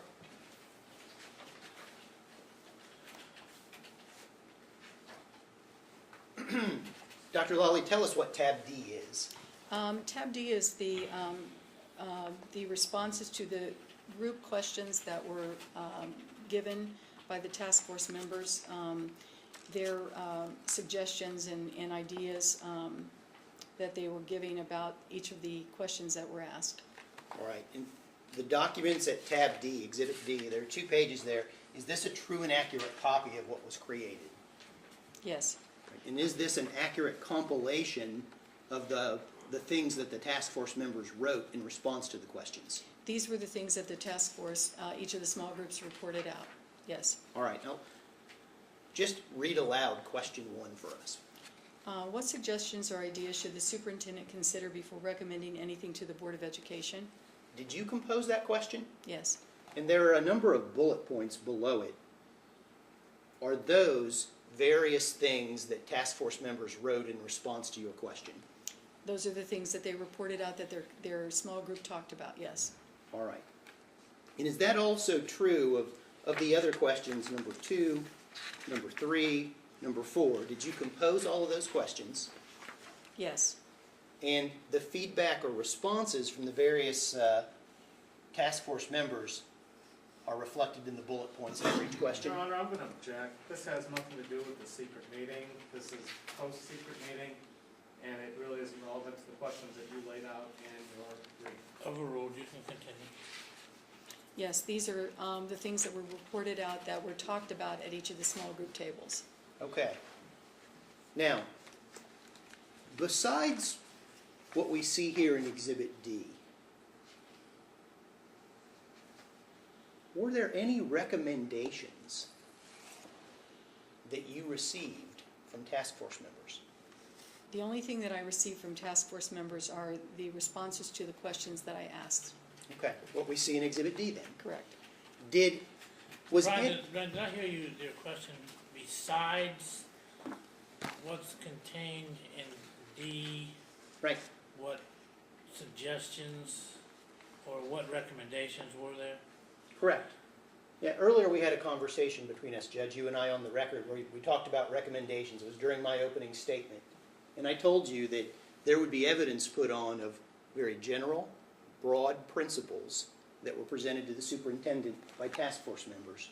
And that's what we're looking at here. Okay, so the distinction would be that from your position, what's contained in D is information gathering and fact finding. Correct. And when it says suggestions or ideas, that has nothing to do with recommendations. So That's right. if I suggest to you something, Brian, if I suggest to you that your tie is too short, that's not recommending that you lengthen it, right? I think that's correct, Judge. And these are very general, as you'll see. And I don't mean to argue or get away I like from... an argument, so, I mean, since you brought it up, I'm not Bring it trying to up. do anything improper. yeah, But that's right. my position is, Judge, and I guess I've stated it before, that there was no consensus recommendation made. There was nothing specific said. There was nothing in here about you should close building A or building B or building C. There was nothing about consolidating school There buildings. doesn't have to be, though, Brian, a consensus before there's a recommendation. I disagree with that, Judge. I disagree with that from a legal perspective, and I disagree that anything in Exhibit I D... mean, one task force member could recommend they do X, another one could recommend they do Y. They're still recommendations. It's information gathering from an individual, Okay, not a public body doing anything that's improper. So it is a public body then, is what you just... No, I did not say that, and Your Honor, I would appreciate the opportunity to continue questioning if I may. you may. All right, thank you.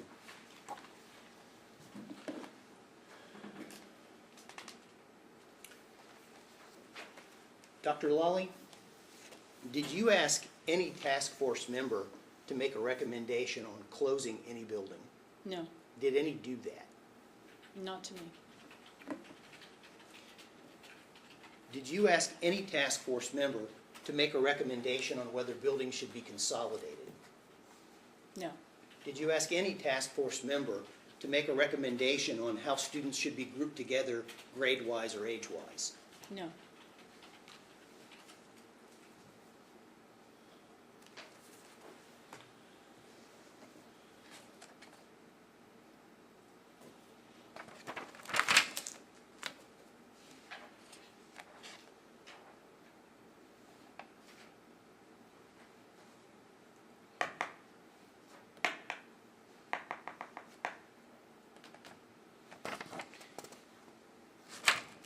Your Honor, I'm trying not to be repetitive of things she was asked before, so if you'll bear Take your with me time, Brian. just a moment. I've got no place to go but sit right here. There are basketball games, Your Honor. I know, I'm watching right now. I'm sorry.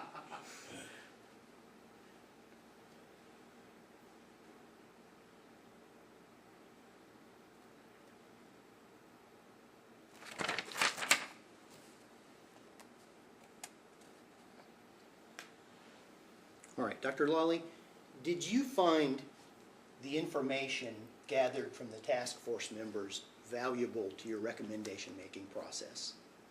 I found some of it to be valuable for the right-sizing project. I found other parts of the information that was gathered to be valuable for the curriculum planning that needs to occur in the district.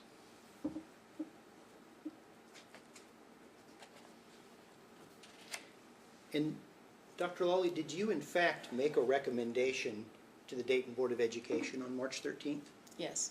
All right, and I'll refer you to Exhibit E. Can you identify, there are several pages here, can you identify generally what it is we have at Exhibit E? This is the PowerPoint that I used in making the recommendation to the Board of Education. All right.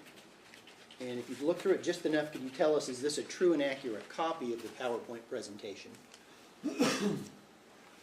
Yes. Right, near the end of it, there are pages that say right-sizing recommendations, working document, March 13, 2018. Can you find those pages? Yes. Do those pages set forth the recommendations that you made to the Board of Education? Yes.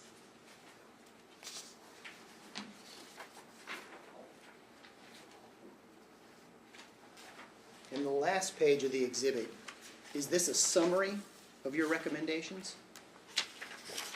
Yes. For next school year.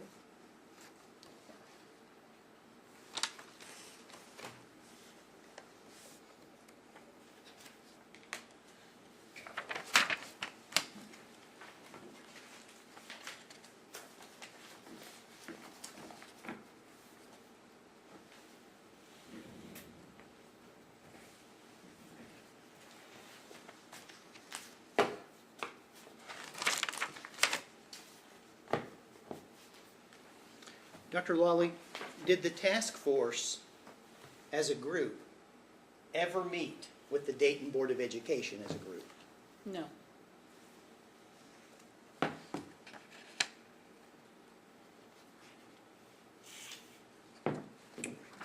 Very good. Thank you very much. I don't have any further questions, Your Honor. I will, because I have to ask about some of these things. Go ahead, Mr. Esrati. Thank you.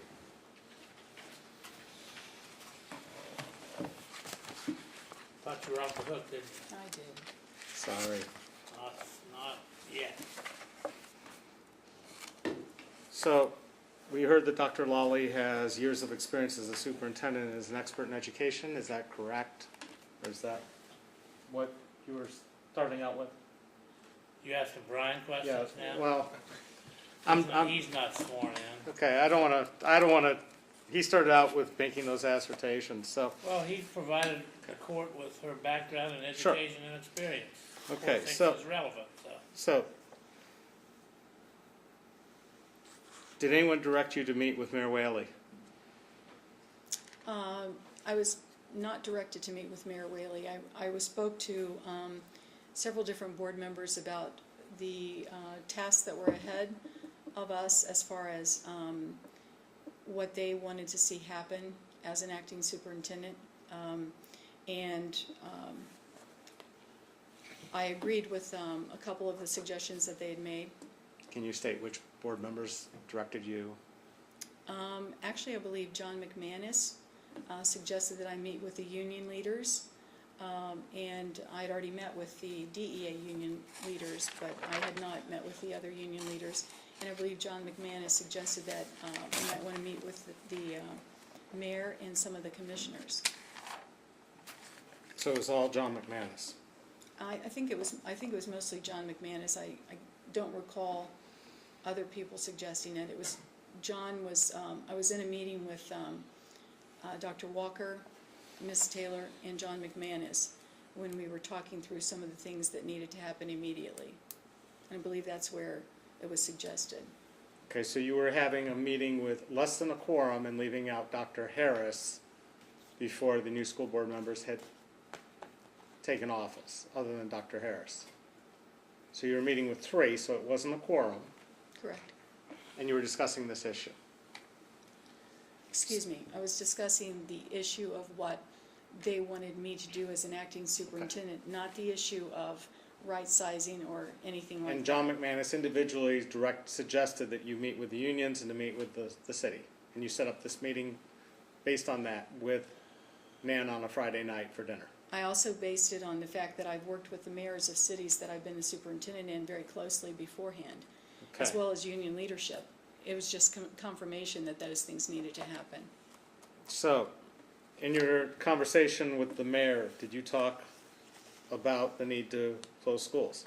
Yes, Did you talk about organizations that the district should begin working with? I believe the only thing about that kind of conversation was the business community, The business generically community. speaking. Okay. And you said that she came up with this list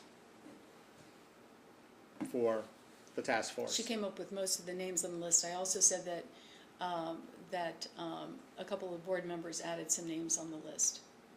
Okay, a couple of board members. Mhm. Was one of those Muhammad Al-Hamdani? I was thinking more of Dr. Walker that I know of. Were there communications between you, the mayor, and Muhammad Al-Hamdani and Reverend Harris previous to the first meeting that he was named co-chair, Al-Hamdani and Mims were named co-chair to? Were there conversations about organizing this event? I'm sure there probably were. Okay, and in fact, I've entered some of those emails and copies into evidence.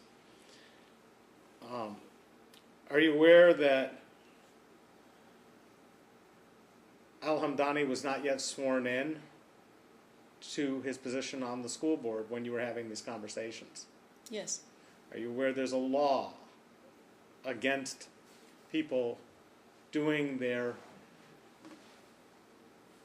duties before they've been sworn into office? You know, those cases I judged before I became a judge are gonna be thrown out? No, that's different. You Just weren't kidding. being a judge.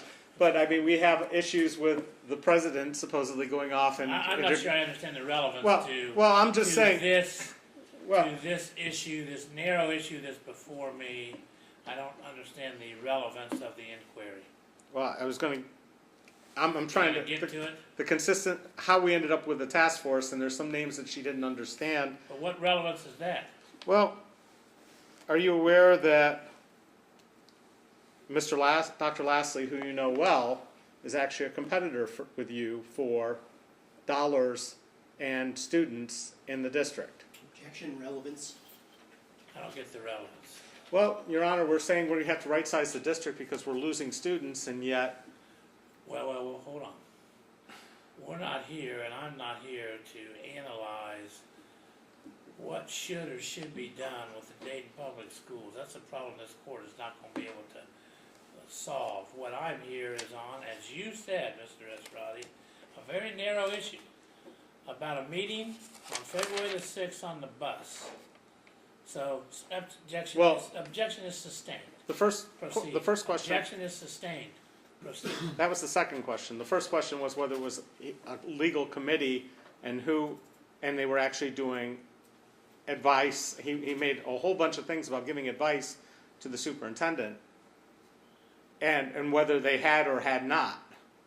That was the whole point of his, did they give you any information? Did they answer specific questions? Ask your next question. So my next question is,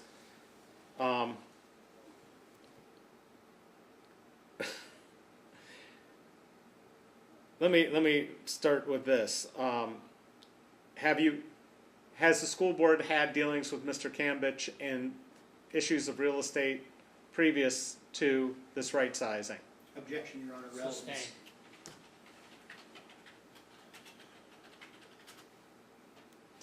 Did the school board sell the library property or give property to the library at Belmont? Objection, Your Honor, relevance. Mr.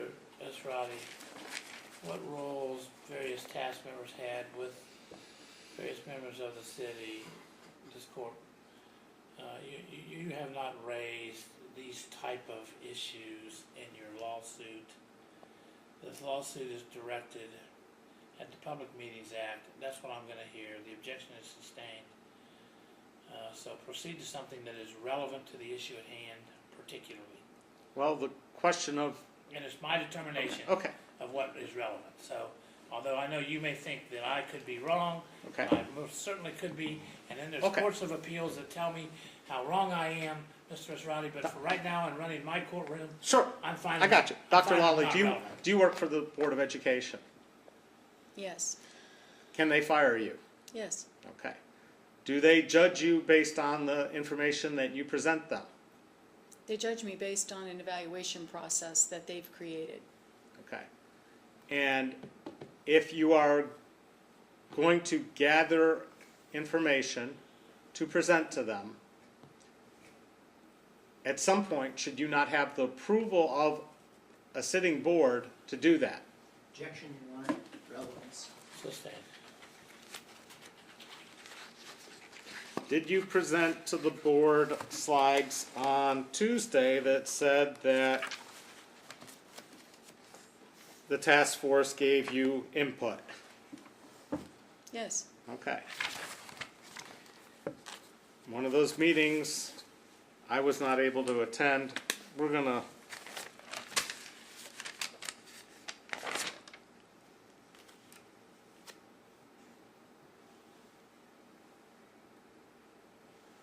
again, some of these questions that you posed.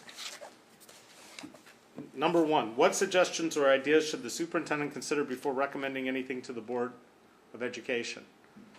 That's a very open-ended general question. Is that something you're supposed to be an expert at already? I'm not an expert on what task force members or parents or community members might believe about that question. I'm an expert about what I believe about that question.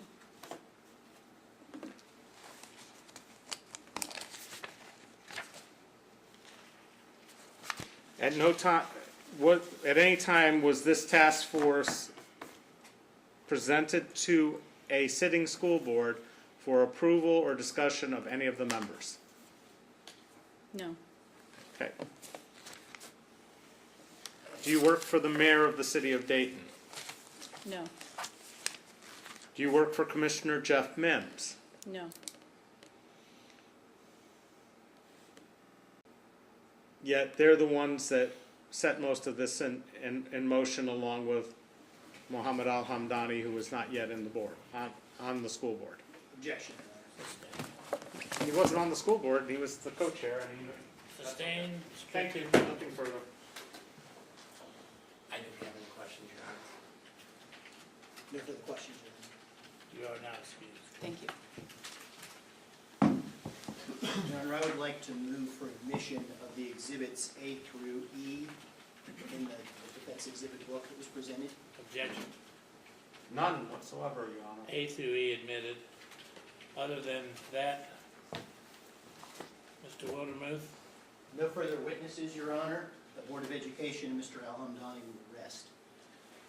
all right. What I'm going to do, gentlemen, is I'm going to consider what I've heard today. And if, Mr. Esrati, I understand that you are out of town tomorrow. I'm out of town until Monday at 4 o'clock. Are you available for telephone? After, I think the plane lands at 3, so after 3. What time does it take off? I think it takes off at noon on Tomorrow? tomorrow, it takes off at 9 a.m. And gets in to Tampa at noon, something like direct that. flight, Yeah. And Allegiant? no, Delta, Cincinnati. Okay, so you would be available for sometime a 10 or 15 minute telephone conversation in the afternoon. I should be, Your Honor.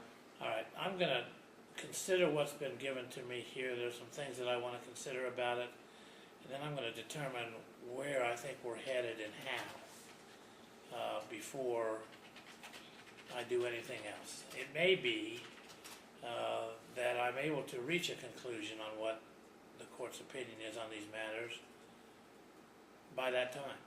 It may not be. And if not be, I then want to discuss, timing of what each side may want. I know, Brian, you're anxious to submit, and maybe John, you as well, memorandum to the court. If I'm not sure of what I'm going to do, I'm probably going to permit both sides to do that.